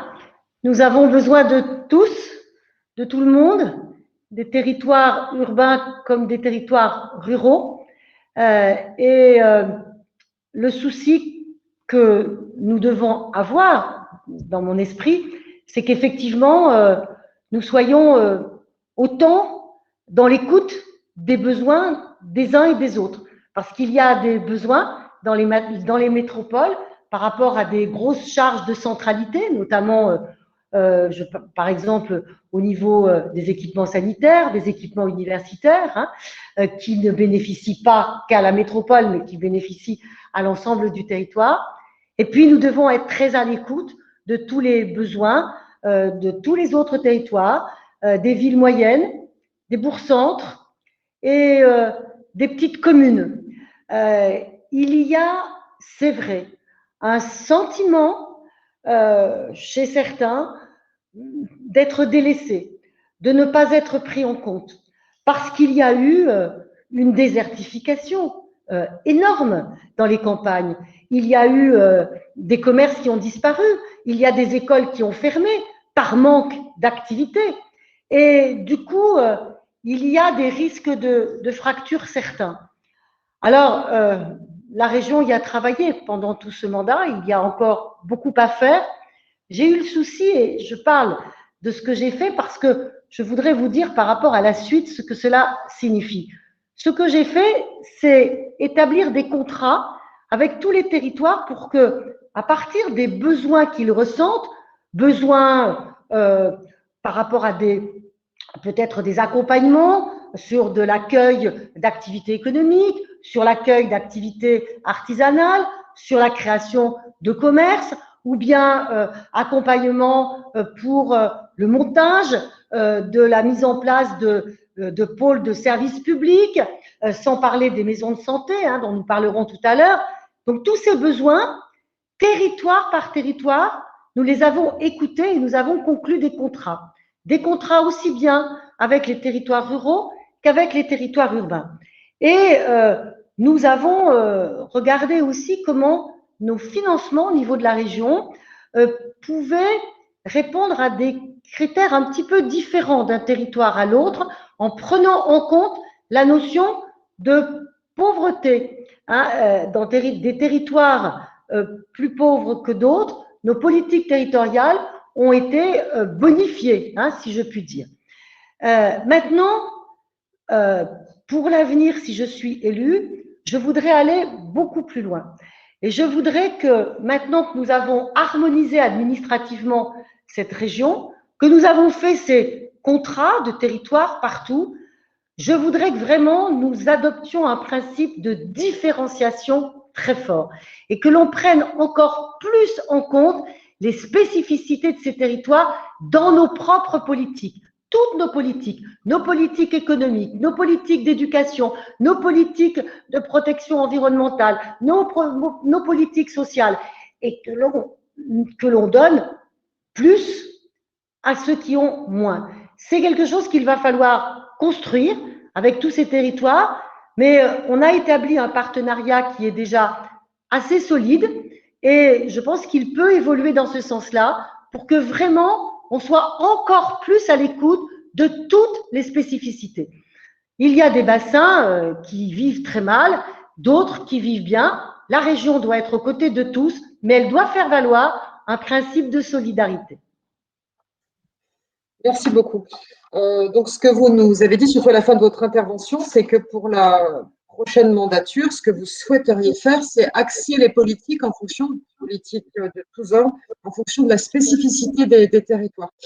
J'ai vu un message dans le chat qui me disait qu'on ne m'entendait pas très bien. Je voulais juste vérifier qu'on m'entendait quand je parlais. Est-ce que c'est bon? Ok, très bien, d'accord, merci beaucoup. Et je passe pour ce dernière prise de parole du tour de table territoire. La parole à Bastien Faudot. Monsieur, c'est à vous pour 4 minutes. Oui, je vous remercie. Bon, pour rebondir sur le dernier propos, peut-être, moi je dirais que la différenciation dans les faits existe déjà beaucoup parce qu'avec le phénomène de métropolisation qui va s'accentuant depuis maintenant 20 ans, on a aujourd'hui dans notre région de Bourgogne-Franche-Comté un risque significatif. C'est-à-dire que la métropolisation, c'est la concentration des capitaux publics comme privés dans les grandes villes mondes. Hein, c'est comme ça que s'organise la mondialisation. Or, nous sommes dans une région qui concentre 55% d'habitants dans les villages et dans les secteurs ruraux. C'est la seule région métropolitaine qui est dans cette situation. Alors, je veux le souligner ici, sous forme de clin d'œil, d'une certaine façon, c'est que la métropolisation organisée de façon, enfin, non pas organisée, mais qui se met en place de façon anarchique dans le système libéral, n'organise aucun ruissellement vers les territoires ruraux spontanément. C'est à la puissance publique de l'organiser. Alors, de ce point de vue, je dirais une chose, sans jouer trop sur les mots, c'est que je ne parle jamais de territoire au pluriel. J'utilise le singulier, je parle du territoire régional. Ce singulier, pour nous, au temps des cerises, c'est celui de l'égalité territoriale. Et l'égalité territoriale, c'est le service public. Je dirais même que le service public est au cœur de notre identité en France. C'est comme ça que s'est construite la République sociale, et aussi pour notre région Bourgogne-Franche-Comté. Donc, nous sommes pour la défense, j'allais dire, sans concession du service public. Sur le ferroviaire, par exemple, certains demeurent sous l'emprise de l'idéologie néolibérale, avec sa foi inébranlable dans la marchandisation et la privatisation. Nous sommes absolument contre la mise en concurrence des lignes TER. On sait d'avance ce que ça donnera. Les lignes rentables seront raflées par le privé. Il n'y aura pas de péréquation pour maintenir les petites lignes déficitaires. Et si d'ailleurs la région s'aventurait à faire des lots où les délégataires privés auraient aussi la charge d'une grappe de petites lignes déficitaires, les marchés seraient de toute façon infructueux parce que le privé lucratif, par définition, ça ne l'intéresse pas. L'aménagement du territoire, encore moins, et l'égalité territoriale, encore moins. Son but, c'est le profit. Je ne lui reproche pas, j'estime juste que cette vocation est incompatible avec le service public et les biens communs. Le droit actuel nous permet de prolonger pour au moins 10 ans le monopole SNCF sur les TER, dès lors qu'un contrat de service public établit clairement les spécificités du territoire considéré et prévoit les améliorations pour les usagers, par exemple sur le cadencement, etc. Alors, notre territoire est spécifique, je l'ai dit, puisque la part rurale de la population en est le trait principal. Pour nous, la région devra donc investir massivement pour remettre le service public du rail à niveau. Ça veut dire rouvrir des lignes, augmenter le cadencement, rouvrir des guichets, assurer de la présence humaine, y compris en termes de sécurité, etc. Mais notre développement, ça va coûter cher, mais c'est le prix, c'est le coût de notre développement économique et social. Je compte d'ailleurs sur la future taxe poids lourd pour apporter une partie des ressources nécessaires à cette revitalisation du service public, mais j'en parlerai tout à l'heure sur les questions environnementales. Par ailleurs, en complément, je parlais du rural, je pense à un certain nombre de propositions complémentaires qu'il faut impérativement mettre en œuvre aujourd'hui. D'abord, les relais d'entreprise et les tiers-lieux, mais ça a été proposé par d'autres, donc je n'insiste pas. Je pense qu'il faut mettre en œuvre impérativement, au-delà de la dualité Besançon-Dijon, une déconcentration des moyens régionaux avec des directions opérationnelles en matière d'aménagement du territoire, de développement économique, de formation professionnelle dans les 8 départements. Je pense également qu'il faut mettre en place des maisons de service public, ce qui n'est pas les maisons France Service, j'insiste sur ce point, et d'accès aux droits dans l'ensemble des 8 départements. Par ailleurs, je suis pour la dotation régionale pour le maintien des gendarmeries en milieu rural, parce que ça pose des difficultés concrètes, le maintien de nos 3 pôles universitaires, et d'une certaine façon, je terminerai en disant une chose, c'est qu'en lendemain de l'élection, il faut engager, de notre point de vue, un audit pour évaluer les conséquences de la fusion sur les services à la population. Voilà, je vous remercie. Merci beaucoup. Vous avez insisté au début en disant que vous parliez de territoire sans S, parce que ce qui importe pour vous, c'est l'égalité régionale, sur l'importance des services publics qui doivent être au service de chaque citoyen. Et vous avez axé beaucoup votre intervention sur les TER et sur les trains et sur la nécessité de retrouver un maillage fort pour les trains, avec vous évoquez aussi des questions de concurrence. Nous en arrivons à la fin de ce tour de table. Je vois que le chat fonctionne bien, donc je vous rappelle que vous mettez votre mail et puis donc les candidats auxquels s'adressent les questions, je pense que vos équipes pourront répondre aux questions. Voilà comment ça va fonctionner. On arrive à la quatrième thématique, qui est la thématique santé et prévention. Le tour de table s'articulera de la manière suivante. D'abord, la parole sera à Denis Thuriot, puis à Marie-Guide Dufay, puis à Bastien Faudot, puis à Stéphanie Mode. Voici le contexte que nous proposons à votre réflexion sur santé et prévention. En Bourgogne-Franche-Comté, il existe, comme dans beaucoup d'autres régions, une problématique d'accès aux soins. Pour mémoire, 31% de la population est âgée de plus de 60 ans. En Bourgogne-Franche-Comté, on dénombre 142 médecins généralistes et 146 médecins spécialistes pour 100 000 habitants, ce qui place la moyenne en dessous de la région, en dessous de la moyenne nationale. Un autre chiffre, un médecin généraliste sur 2 a plus de 55 ans. Encore un chiffre, 17% des bourguignons franc-comtois vivent dans une zone sous-dense en médecins généralistes. Et enfin, la prévention reste encore trop souvent le parent pauvre des politiques publiques, puisqu'elle représente moins de 2% de la dépense totale de santé. Bruno Herry, je te passe la parole pour poser la question. C'est à toi, Bruno. Merci beaucoup. Alors, effectivement, par rapport à ces éléments de contexte et plus généralement, moi, ma question va être simple. Quelles initiatives novatrices en matière à la fois de soins, mais également de prévention, envisagez-vous dans votre programme pour réduire les inégalités de santé? Merci pour vos réponses par avance. Monsieur Thuriot, c'est à vous pour 4 minutes. Oui, alors la santé, la prévention ne sont pas des compétences particulières de la région et sont bien sûr des secteurs qu'il faut travailler avec d'autres, notamment qui sont concernés, y compris jusqu'à l'éducation nationale, et j'y reviendrai rapidement. Néanmoins, c'est évidemment un domaine qui nous concerne tous et qui a évidemment, par la saison dont nous sortons, concerné tous nos concitoyens. Encore, la situation n'est pas finie, vous le savez. Donc, la région, comme les autres, doit s'impliquer, et on l'a vu, elle a dû s'impliquer sur beaucoup de domaines qui n'étaient pas les siens, y compris l'importation de masques, y compris l'encouragement à la création de masques. J'en profite pour dire d'ailleurs qu'il serait bien de faire fabriquer par des entreprises locales des masques qui sont distribués ou financés par la région, des entreprises qui ont su justement se reconvertir, et je pense que justement, nous devons leur montrer que nous leur faisons confiance, et c'est parfois une reconversion qui risque d'être dans la durée et qui parfois s'ajoute à une activité déjà existante. Donc, il faut une approche construite dans les territoires, et je suis bien conscient, venant d'un territoire peu dense, à l'extrémité, et aussi avec une force faiblesse de présence médicale, notamment dans certains secteurs du département, pas encore sur l'agglomération de Nevers, mais on va bientôt y venir avec les départs en retraite si on n'y pourvoit pas. C'est évidemment un domaine qui m'intéresse au plus haut point. D'abord, je préside le centre hospitalier de l'agglomération de Nevers, le groupement hospitalier de territoire avec 9 établissements, et j'ai remis un adjoint à la santé en 2014 à Nevers, bien loin de savoir ce qui allait se passer, mais bien m'en a pris avec un certain nombre d'élus à la santé. Donc, cette médecine de proximité, nous la devons. Par contre, il n'est pas prévu par l'État d'obliger les personnels de santé, notamment les médecins, de s'implanter équitablement sur le territoire. Alors, si on ne peut pas obliger, il faut inciter. Ça veut dire qu'il faut travailler notre attractivité. Et ça veut dire qu'il faut démontrer à des médecins qui pourraient être très heureux sur notre territoire bourguignon-franc-comtois et gagner largement leur vie, voire même au-delà, voire même avec un coût de la vie beaucoup plus faible que dans des métropoles, garder finalement plus de possibilités de loisirs ou d'autres types d'activités. Donc, il faut qu'on soit dans l'incitation et qu'on déploie aussi des communautés professionnelles de santé territoriale pour n'oublier personne, pour que nous soyons partout et pour tout, jusque dans le moindre espace, dans le moindre recoin. Maintenant, là où ça ne sera pas possible, il faut aider à s'installer d'autres praticiens de différentes façons. Les maisons de santé, il y en a déjà eu, mais il y a parfois trop de coquilles de vie, donc on construit des bâtiments, mais il n'y a pas de projet médical. Il faut d'abord définir le projet médical en lien avec les instances qui sont capables de le faire, les ordres notamment de médecins, d'infirmiers, d'infirmières, de pharmaciens, de dentistes, etc. Ensuite, lever des capacités d'ingénierie et financière, parce que c'est souvent la faiblesse, et donc faire jouer une solidarité.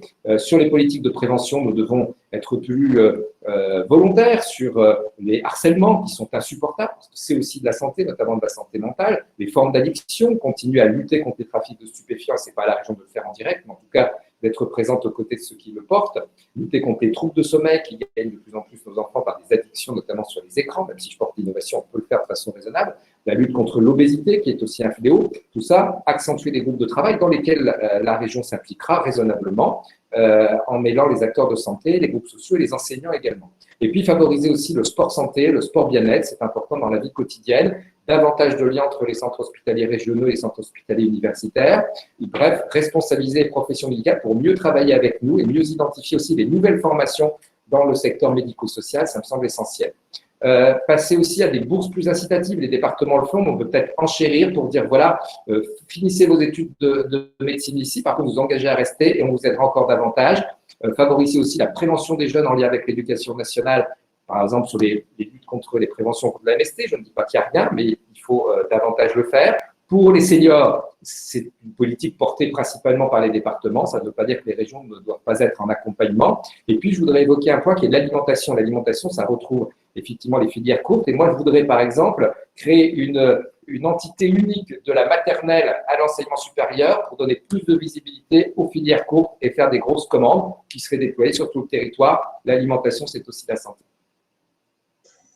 Merci beaucoup. Vous avez rappelé en début de votre intervention que la santé n'était loin de là pas qu'une compétence régionale, mais il y a quand même peut-être des moyens de réfléchir, il y a des moyens de réfléchir à l'incitation des médecins à l'installation dans des territoires qui n'ont pas suffisamment de médecins, de développer un principe de communauté professionnelle de santé et au niveau des politiques régionales, de développer par exemple des politiques de lutte contre les addictions, contre l'obésité ou de développer des stratégies de sport santé. Je passe maintenant la parole à Madame Dufay. C'est à vous, Madame.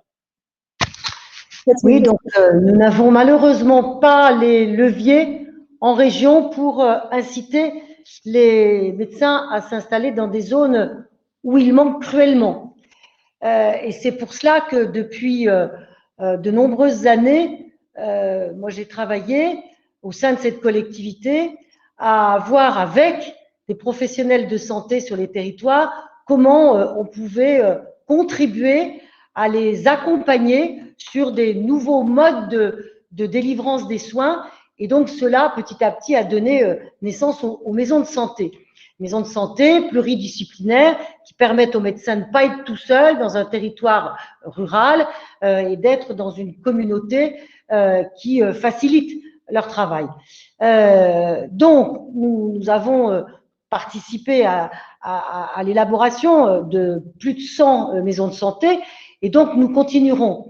Mais il faut vraiment que la base de ce travail se fasse avec les professionnels. C'est pas la région qui doit décider toute seule, d'autant plus que nous n'avons aucune compétence en matière de santé et que là, ce qui doit nous voir, nous faire agir, c'est notre compétence en matière d'aménagement du territoire. Parce qu'effectivement, au titre de l'aménagement du territoire, il est impensable de voir des zones où il y a un tel manque de médecins.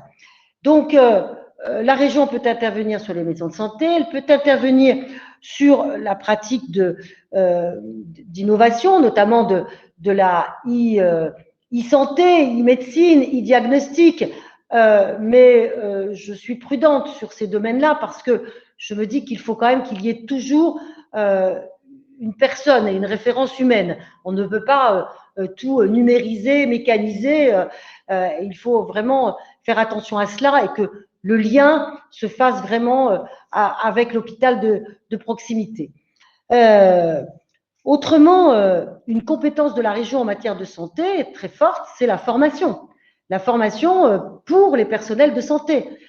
Formation qui a été au cœur de la crise que nous venons de traverser, qui nous a amené à renforcer la rémunération de toutes les élèves qui avaient été réquisitionnés dans les hôpitaux et qui n'avaient pas d'indemnité correspondante. Donc, nous veillerons à accompagner ces étudiants, à faire en sorte qu'on puisse avoir de plus en plus d'étudiants formés en sortant de la crise que nous venons de connaître. On voit bien quels sont les besoins et cela veut dire accompagner les écoles d'infirmières, les écoles des soignantes, les accompagner dans leurs investissements, les accompagner dans leur fonctionnement pour pouvoir toujours accueillir davantage d'élèves et dans de très bonnes conditions. Et puis, nous avons aussi prévu dans notre programme des mesures particulières, la mise en place d'une complémentaire santé, l'aide à lutter contre la précarité menstruelle, notamment dans les lycées, et puis le soutien à la réémergence de centres de planning familiaux, parce que vraiment, nous sommes une région où il y a là un manque très, très important. Ah, bah Merci tiens, pour beaucoup. une fois, je n'ai pas regardé l'heure. Non, c'est bien. Alors, donc, vous nous l'avez dit clairement, en fait, enfin, vous l'avez dit très clairement, la région n'a pas de compétences directes dans ce qui concerne la santé. En revanche, il y a d'autres leviers d'action, comme toutes les politiques d'aménagement du territoire et les politiques de formation des professionnels de santé, par exemple, sur lesquelles il y a des choses à faire. Et vous avez donné des propositions, soit que vous avez fait dans la précédente mandature, soit que vous développeriez dans la mandature qui arrive. Je passe maintenant la parole à Monsieur Faudot pour 4 minutes. C'est à vous, monsieur. Oui, je vous remercie. D'abord, je pense qu'il faut commencer par dire qu'en Bourgogne-Franche-Comté, la crise sanitaire a commencé bien avant l'épidémie de Covid. Cette crise sanitaire, elle se résume par des chiffres, vous en avez donné certains, je veux insister sur un autre chiffre. 23% de nos concitoyens vivent, selon l'ARS elle-même, dans des territoires qui sont de fait aujourd'hui devenus des déserts médicaux. Si on y ajoute les 25% d'autres citoyens qui vivent sur des territoires qui sont en voie de déclin sur le plan de l'offre de l'accès aux soins, c'est près de la moitié de la population qui est directement concernée aujourd'hui par cet effondrement de la qualité et de l'accès aux soins. Alors, je crois que l'essentiel dans cette affaire, comme l'a souligné la présidente sortante, Madame Dufay, c'est qu'en réalité, si la région n'a pas la capacité d'agir en termes de compétences santé, elle a la capacité de le faire en matière d'aménagement du territoire. Je pense à ce titre que nous pourrions très largement nous inspirer de ce qu'a lancé le Centre Val-de-Loire à travers la création d'un groupement d'intérêt public qui permettrait l'installation de l'installation d'une cinquantaine de centres publics de santé et qui permettrait l'embauche de 250 médecins salariés, gérés sous format associatif ou sous forme de coopérative. Pourquoi cela? Parce qu'on s'en rend compte, j'étais en Haute-Saône la semaine dernière à Saulneau, il y a un médecin âgé qui est parti en retraite, qui a donné son cabinet à la commune, et il ne trouve aucun médecin aujourd'hui pour y aller. Il se trouve qu'à plusieurs reprises, ils ont eu des touches avec de jeunes médecins qui souhaitaient bénéficier d'un statut de salarié, parce qu'ils ne voulaient pas s'installer sous forme de cabinet libéral, mais que le dispositif actuel ne le permettait pas. Donc ce GIP a vocation à offrir en complément, pas contradictoire, des cabinets libéraux, on peut même imaginer des formats mixtes comme il en existe en Saône-et-Loire, une cinquantaine de maisons de santé, en priorité naturellement sur les territoires qui sont en situation de déclin du point de vue de l'offre. Et nous, on propose, outre ce dispositif, un autre dispositif complémentaire, qui est de mettre en place une bourse sous forme contractuelle aux étudiants en médecine, qui s'inspirerait en un sens de ce qu'étaient autrefois les écoles normales pour les enseignants, permettant d'ailleurs en cela l'accès à des études longues à des jeunes issus de milieux populaires qui ne peuvent absolument pas se le permettre. On financerait, en échange du financement de ces études, qui permettrait par ailleurs l'autonomie de ces étudiants, il signerait un contrat avec la région pour s'installer à minima dans un contrat d'une dizaine d'années sur les territoires, donc, et en particulier sur ces centres publics de santé, sur ces territoires en voie de désertification. Par ailleurs, vous avez posé la question en matière de politique de prévention et plus largement ce qu'on peut mettre en œuvre. Alors là, il y a d'une certaine façon aussi la question du rôle et du nombre d'infirmières dans les lycées, qui est une question à revoir. L'offre de psychologues notamment et de compétences de psychologues dans le milieu étudiant, parce que je crois aujourd'hui qu'il y a un psychologue pour 10 000 étudiants dans notre région. Or, on sait que la santé, c'est aussi la santé psychologique, mentale, pas seulement la santé physique. Par ailleurs, dans le cadre de notre plan d'urgence, on propose la mise en place d'un plan de vaccination dès la rentrée dans les lycées, en mettant à disposition les locaux et les personnels nécessaires pour pouvoir vacciner et accentuer encore l'effort qui est mis en œuvre l'ensemble des personnels et des lycéens qui sont volontaires. Il ne s'agit pas évidemment de les obliger. Et par ailleurs, on pense que dans ce plan d'urgence, il faut également mettre en place assez rapidement, installer les purificateurs et les extracteurs d'air dans les lycées. Enfin, et je terminerai sur ce point, je pense qu'il faut un positionnement politique fort. La région doit redevenir une institution de combat politique. De ce point de vue, le schéma régional de santé, la majorité sortante s'y était opposée. Je pense qu'on doit s'y opposer de toutes nos forces au regard de ce que sont devenus les ARS aujourd'hui, c'est-à-dire des gestionnaires de pénurie. Voilà, je vous remercie. Merci. Vous avez insisté sur les déserts médicaux qui sont bien trop nombreux et la solution que vous proposeriez, c'est la mise en place d'un groupement d'intérêt public, comme ça a été fait en région Centre-Val de Loire, ce qui a permis l'embauche de 250 médecins salariés sous forme associative. Vous avez aussi parlé d'une autre proposition, la mise en place de bourses pour les étudiants en médecine. Et en contrepartie, ces étudiants devenus médecins devraient s'installer 10 ans dans des territoires sous-dotés en médecins. Vous avez aussi parlé des infirmiers dans les lycées et de la vaccination qui serait rendue possible dans les lycées à la rentrée prochaine. Je passe pour ce tour de table sur la santé et la prévention. Dernière personne, Madame Maude, c'est à vous pour 4 minutes. Merci. Moi, je vais reprendre un des enjeux que vous avez dans le pacte du pouvoir de vivre, qui est de dire que les politiques doivent évaluer l'impact de toute nouvelle politique, en particulier sur les 10% de la population les plus pauvres.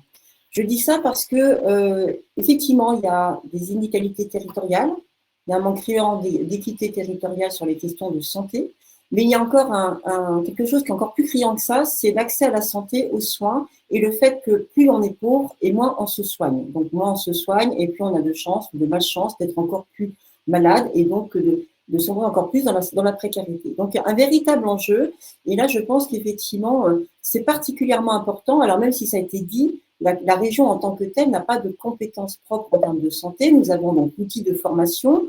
Donc moi je suis d'accord effectivement pour continuer, renforcer effectivement les formations, que ce soit les formations aides-soignantes, les formations d'infirmiers, les formations d'auxiliaires de vie. Mais il faut aussi après que les conditions de travail soient adéquates pour que les personnes qui font ces métiers-là, qui sont principalement des métiers féminins, soient mieux perçues, mieux considérées et que les personnes qui en vivent puissent se faire dignement. Je pense notamment à tout ce qui est aide auxiliaire de vie, qui souvent sont des métiers avec des coupures, c'est compliqué d'exercer à temps plein dans ces métiers-là et ce sont des métiers qui sont durs physiquement.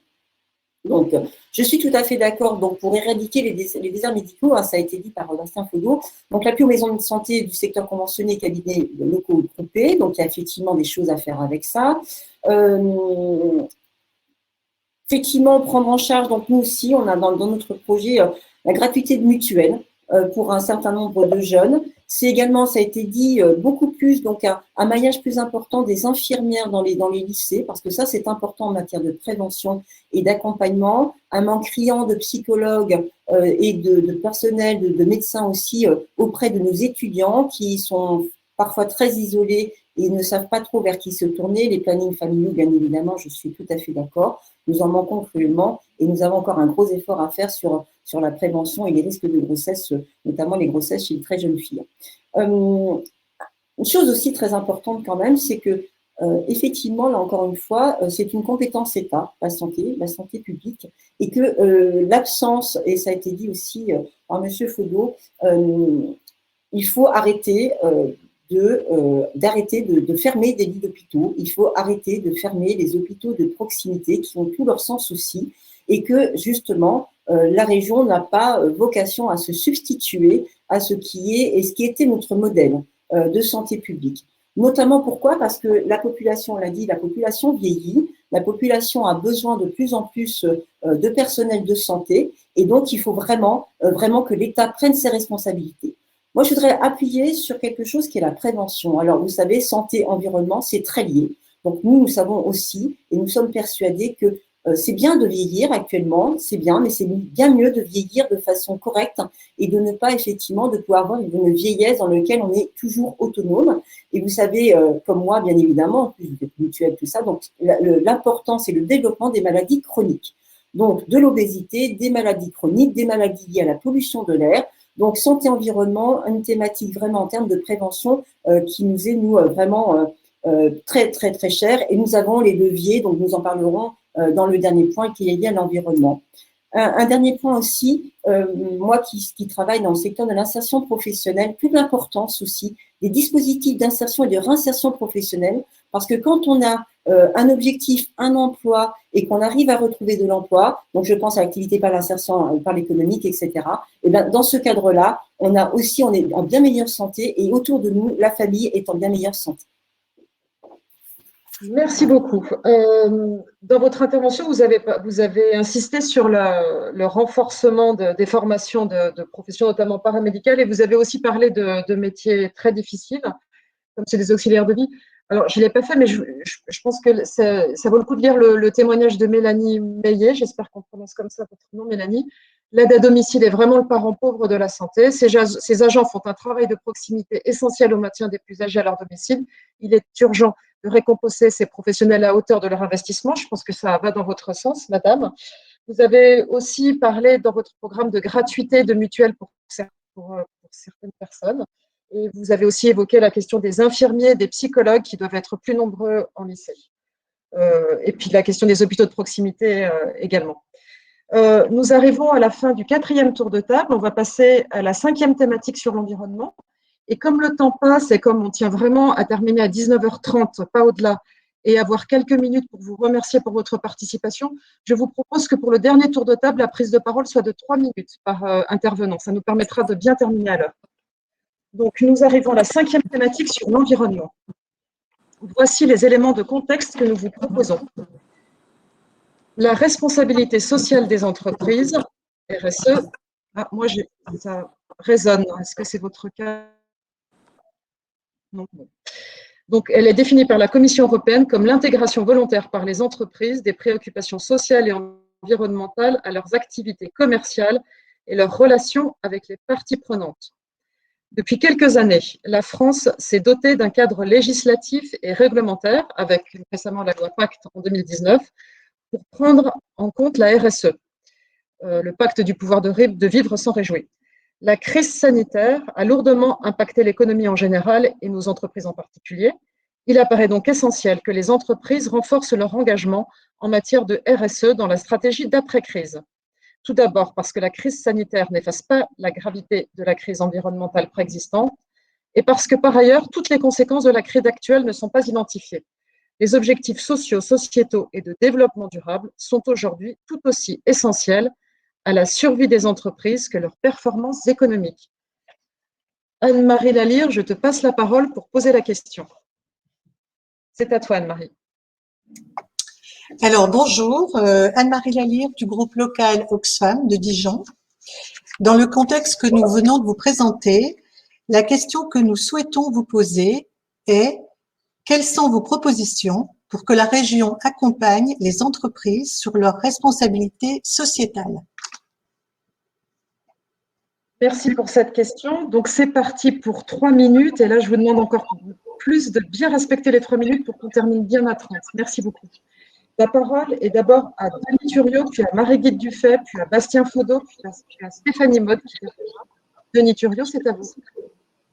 Oui, la responsabilité sociétale des entreprises est liée évidemment avec un équilibre à trouver sur leur modèle économique, parce qu'il ne s'agit pas de les affaiblir, mais au contraire, il s'agit de leur démontrer qu'elles peuvent même en être renforcées, y compris en associant de nouveaux emplois. Donc, dans notre programme, justement, de la région Partout pour tous, nous proposons un équilibre entre ces thématiques, parce que la région qui est, je le rappelle, chef de file sur l'air, le climat, l'énergie, vous le savez, chef de file aussi de la biodiversité, a un rôle à jouer. Je souhaite vraiment travailler en lien avec les secteurs de l'activité économique, quels qu'ils soient, mais ça doit se faire à un certain nombre de conditions, je l'ai dit, à la fois dans le respect des luttes contre les discriminations, mais aussi dans le respect de l'environnement. Et c'est la raison pour laquelle nous devons accompagner nos entreprises sur plus de neutralité carbone, vers laquelle, de toute façon, nous serons conduits, sur la gestion et la prévention des dossiers qui conduisent à de nouveaux métiers, à de nouvelles pratiques des entreprises et aussi, pourquoi pas, à un retour à un certain nombre de pratiques de recyclage, de upcyclage et également de consignes qui reviennent notamment pour le verre. Donc, nous aurons ce rôle à jouer, y compris sur l'implantation des nouvelles entreprises, en veillant au respect, et ça c'est la moindre des choses, des trames vertes et bleues. Bref, la région s'est dotée d'outils. Maintenant, nous devons nous assurer du respect des résultats qui devraient être atteints. Et c'est un défi écologique aussi de proximité, puisque les compris, je porte vraiment principalement la proximité partout. Donc, ça permet aussi, quelque part, de travailler avec les entreprises pour qu'elles réduisent leurs fournisseurs de livraison en termes de déplacement pour qu'elles réduisent aussi après leur propre livraison à elles. Il y a tout quelque chose à travailler autour de cela pour limiter les déplacements inutiles. On s'engage aussi au respect de la biodiversité et de l'animal, notamment dans les zones Natura 2000 où on doit protéger les espèces. Et donc, ça veut dire qu'il y a certaines activités industrielles qui doivent être peut-être encore plus éloignées de certaines zones et il y a de la place pour les porter ailleurs. Je pense que les mètres carrés en Bourgogne-Franche-Comté ne manquent pas. La responsabilité sociale des entreprises, c'est aussi dans le secteur agricole et on envisage d'encourager les méthaniseurs à la ferme. Et donc, ça passe aussi par du gaz porté puisqu'on ne pourra pas évidemment réinjecter dans le réseau tous ces lieux qui seraient différents et parfois isolés, mais au contraire, le fait de ce ramassage du gaz peut générer une nouvelle économie pour eux, des économies de fonctionnement. Donc, toute cette transition écologique doit se faire en partenariat et en dialogue avec les chefs d'entreprise et le monde économique, bien évidemment, pour que ça ne soit pas vécu de façon punitive, mais au contraire encouragé, incitatif. Aujourd'hui, on rencontre beaucoup d'entreprises qui sont plutôt fières d'avoir créé de nouveaux emplois, d'avoir été vertueux en respect de l'environnement et de participer à cette transition écologique plus généralement, y compris en réduisant leurs déchets ou en les traitant autrement. Il y a un point qui m'importe beaucoup, c'est l'eau, parce que c'est un enjeu énorme et la région doit prendre son rôle là-dessus. L'hydrogène, évidemment, qui est aussi un secteur de nouvelle mobilité et beaucoup de sociétés sont intéressées, elles sont aidées pour l'acquisition de nouveaux véhicules. C'est aussi la nouvelle économie, mais l'eau est un enjeu de paix, un enjeu de vie et nous en ferons une grande cause régionale. Merci. Vous avez bien insisté à la fin sur l'eau. Dans votre intervention, vous avez aussi insisté fortement sur l'accompagnement des entreprises, une écologie qui ne doit pas être punitive, mais incitative. Marie-Guite Dufay, c'est à vous pour 3 minutes. Vous avez oublié de mettre votre micro. Ah, ça y est. Non, je n'ai pas oublié du tout. Il m'a semblé, parce que je n'ai pas bien écouté la question, il y a eu un brouillage à ce moment-là, que votre question, c'était comment inciter les entreprises à rentrer dans des démarches de RSE. C'est bien cela ? Quelles sont vos propositions pour que la région accompagne les entreprises sur leur responsabilité sociétale ? Voilà, ouais. J'ai un petit peu abordé cette question dans ma première partie, parce que quand je vous ai parlé des conditions que nous mettons en direction des entreprises par rapport aux aides publiques que nous délivrons, c'est largement tourné autour de la question RSE, à la fois le dialogue social dans l'entreprise, la création ou la protection de l'emploi dans l'entreprise, et puis l'accès à des process ou à des démarches de protection de l'environnement, d'économie de l'énergie à l'intérieur de l'entreprise. Donc, pour moi, c'est un axe extrêmement important qu'il faut absolument pousser et développer. Donc, nous avons commencé dans cette région à la faveur du plan de relance que nous avons mis en place au mois d'octobre dernier. Et moi, je propose qu'à l'avenir, dans toutes les démarches que nous avons avec les entreprises, dans tous les financements que nous avons, il y ait cette RSE comme condition du pacte que nous concluons avec l'entreprise pour lui accorder des financements. Par ailleurs, nous avons déjà poussé des démarches dans ce sens-là pour sensibiliser les entreprises à travers un trophée régional. Nous avons un trophée régional de la RSE, donc qui récompense des initiatives qui ont pu être prises. Et donc, nous continuerons forcément à le faire.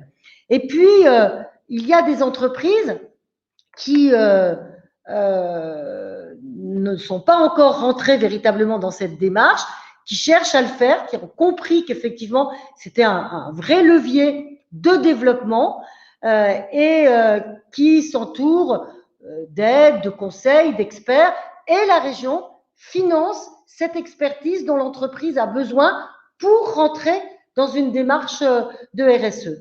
En tout cas, je suis persuadée qu'on parle de tous les leviers de compétitivité des entreprises, l'aide à l'innovation, l'aide à l'export, la formation, la RSE, je pense, c'est un grand, grand levier de développement et de compétitivité de l'entreprise auquel il faut qu'on soit très, très vigilant. Eh bien, je pense que vous avez résumé votre intervention à la fin en disant que la responsabilité sociale des entreprises, pour vous, c'est un acteur majeur du développement économique. Donc, voilà. Et vous l'avez étayé pendant les 3 minutes de votre intervention. Je passe maintenant la parole à Bastien Faudot. Bastien Faudot, c'est à vous. 3 minutes. Voilà, vous m'entendez? Oui. Parfaitement. Ok, parfait. Bon, nous, au Temps d'Esrige, on défend l'idée d'une écologie populaire. Ce qu'on entend par une écologie populaire, c'est une écologie qui, dans le monde de l'entreprise aussi, mais ça concerne en réalité tout le reste de la société, ne soit pas vécue comme des sacrifices individuels, mais comme un changement systémique d'organisation à la fois sociale et économique dans le cadre de l'activité économique à tous les sens du terme, que ce soit dans le secteur industriel, dans le secteur agricole, y compris dans les services publics d'ailleurs. Alors, on a un certain nombre d'idées dans ce domaine. La première, c'est que nous sommes très favorables à l'idée de renforcer les conditionnalités des aides aux entreprises d'une façon générale, mais pas seulement. C'est-à-dire qu'il faut aussi qu'il y ait un comité de suivi. L'argent public ne peut pas être, disons, même avec des conditionnalités relativement rigoureuses, être distribué sans qu'il y ait derrière un vrai suivi sur l'utilisation effective de ces crédits, notamment en matière de gestion de déchets, enfin, sur l'ensemble de la chaîne de production. Par ailleurs, il y a un autre élément qui nous paraît vraiment essentiel aujourd'hui, c'est que les aides, par exemple en matière agricole, nous sommes très favorables au développement du modèle paysan. Aujourd'hui, la question centrale, à mon sens, c'est que l'on puisse, par exemple, conditionner les aides au développement de pratiques respectueuses, par exemple, du bien-être animal. Cette question-là, dans l'élevage notamment, fait une très forte carence actuellement. Par ailleurs, alors, tous les dispositifs que nous pouvons mettre en matière de RSE, que nous pouvons mettre en place en matière de RSE, il faut bien mesurer un danger. C'est que nous sommes, et c'est une réalité à laquelle nous sommes confrontés, dans une compétition mondiale, et toutes les normes supplémentaires que l'on peut ajouter pour respecter la biodiversité, mettre en place une agriculture paysanne, engager la bifurcation écologique des modes de production et de consommation, il ne faut pas que ça apparaisse dans cette compétition mondiale comme des contraintes supplémentaires qui vont affaiblir le secteur économique de la région. De ce point de vue, on est pour mettre en place des dispositifs de démondialisation qui viendront en complémentarité, en fait, si vous voulez, de cette RSE. Parce que la RSE, sans dispositif de protection, j'ose même le terme de protectionnisme, alors à l'échelle régionale, on est naturellement limité, mais ça me permet de revenir à la question de l'écotaxe dont je parlais tout à l'heure, une écotaxe progressive, une écotaxe poids lourd, hein, de manière très concrète, avec une franchise de 300 km pour ne pas,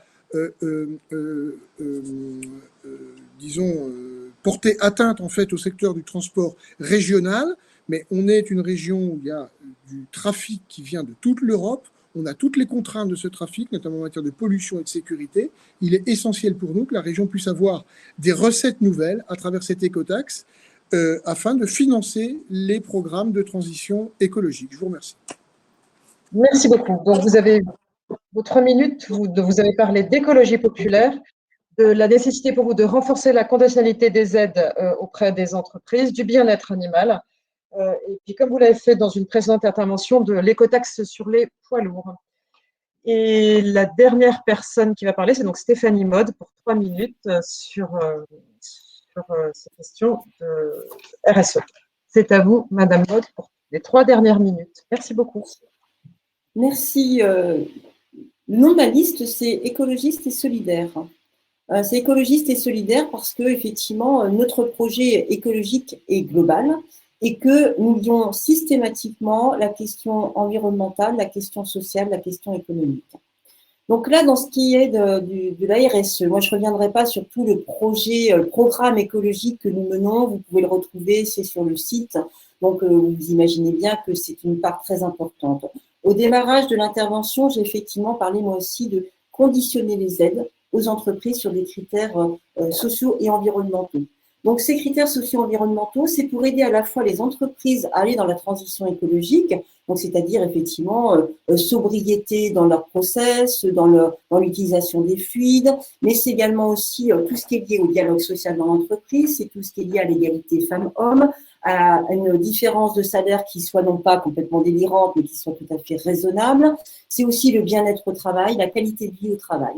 Donc, c'est tous ces critères-là que nous mettrons en avant. Et effectivement, il faut aussi, après avoir mis ces critères, les évaluer et en tenir compte. Donc, encore une fois, moi, je suis vraiment pour une économie qui soit beaucoup plus proche et beaucoup plus préoccupée par la qualité du travail effectué plutôt que la course au profit. Et je dirais bien que ce qui est punitif actuellement, c'est l'inaction qui a conduit et qui fait que nous avons de plus en plus de gens très, très riches et de plus en plus de gens très, très, très pauvres. Et une précarité grandissante dans nos sociétés, précarité en termes financiers, précarité énergétique, précarité en termes de santé et de vie tout simplement.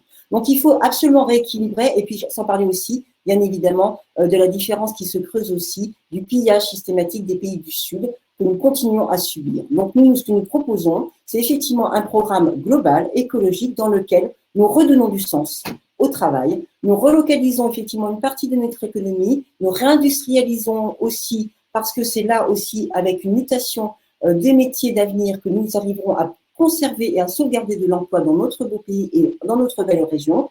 Mais voilà, donc c'est vraiment effectivement, un écosystème qui fait que nous devons remettre l'humain au sens de nos priorités, au cœur de nos priorités régionales, partout dans l'ensemble du territoire, de nos territoires, pour que effectivement chacun puisse s'y retrouver, vivre dignement. Voilà, donc moi c'était un peu le message final que je voulais vous dire et vous donner, donc donner du sens au travail et puis effectivement améliorer le dialogue social aussi dans nos entreprises. Nous avons trop de souffrance au travail actuellement, nous avons trop de personnes qui ne comprennent pas le sens de ce qu'ils font et je dis ça aux acteurs encore une fois de l'économie sociale et solidaire que nous souhaitons mettre au cœur de notre projet en disant cette économie-là est beaucoup plus respectueuse de l'humain, fait beaucoup moins de profit, mais fait beaucoup plus d'emplois et l'emploi non délocalisable. Voilà, je vous remercie. Merci beaucoup pour cette prise de parole. Et en fait, ça tombait bien qu'on finisse par vous, puisque c'est au cœur de des thématiques de votre liste écologiste et solidaire, les problématiques de RSE, comme vous nous l'avez rappelé au début. Ce débat est terminé. Je vous remercie beaucoup pour la manière dont le débat s'est passé. Et puis, je voulais remercier Patricia et Sabrina qui ont quand même fait beaucoup pour que ce débat réussisse. Donc, si vous voulez monter sur scène, voilà, merci beaucoup. Enfin, juste pour faire coucou, comme vous voulez. Et puis, pour terminer, je propose à Laure Nicolaï et à Bruno Herry de remercier tout le monde. Enfin, voilà. Et on se joint à toi, Caroline, pour remercier évidemment les participants, tous les auditeurs, les organisateurs, et puis évidemment toi qui as été encore un maître de cérémonie parfait. Merci à tous et à bientôt peut-être pour une autre séquence. Au revoir. Au revoir et bonne soirée. Merci beaucoup. Bonne soirée, merci à vous. Au revoir. Je m'associe simplement au remerciement, bien évidemment, de Laure. Tout d'abord, les candidates et candidats qui ont respecté le timing, et ce n'est pas facile par rapport à ce qui était posé. Remerciement également de l'ensemble de participants, puisqu'on a eu un chat qui a été alimenté tout au long de notre débat. Je pense que c'est la preuve que vous avez su réagir. Et puis, simplement, puisque nous portons le pacte du pouvoir de vivre en région, je vous invite une fois de plus à aller sur le site du pacte du pouvoir de vivre, puisque vous y verrez toutes les propositions que nous avons pu relayer. Alors, avec quelques acteurs qui étaient présents ce soir, mais aujourd'hui, il faut quand même signaler que nous sommes à plus de 65 signataires en ce qui concerne le pacte du pouvoir de vivre. Voilà, encore un grand merci à vous. Nous avons tenu les délais grâce, je pense, à notre animatrice. Donc, un grand merci à toi, Caroline, et à très bientôt. Merci en tout cas pour cet éclairage de la part des candidates et candidats. Je prendrai les moyens de répondre, hein, j'imagine que mes collègues aussi, à toutes les questions qu'on a vues apparaître sur le chat. Oui, c'est important. Merci. Voilà. Oui, vous nous donnerez les modalités, effectivement.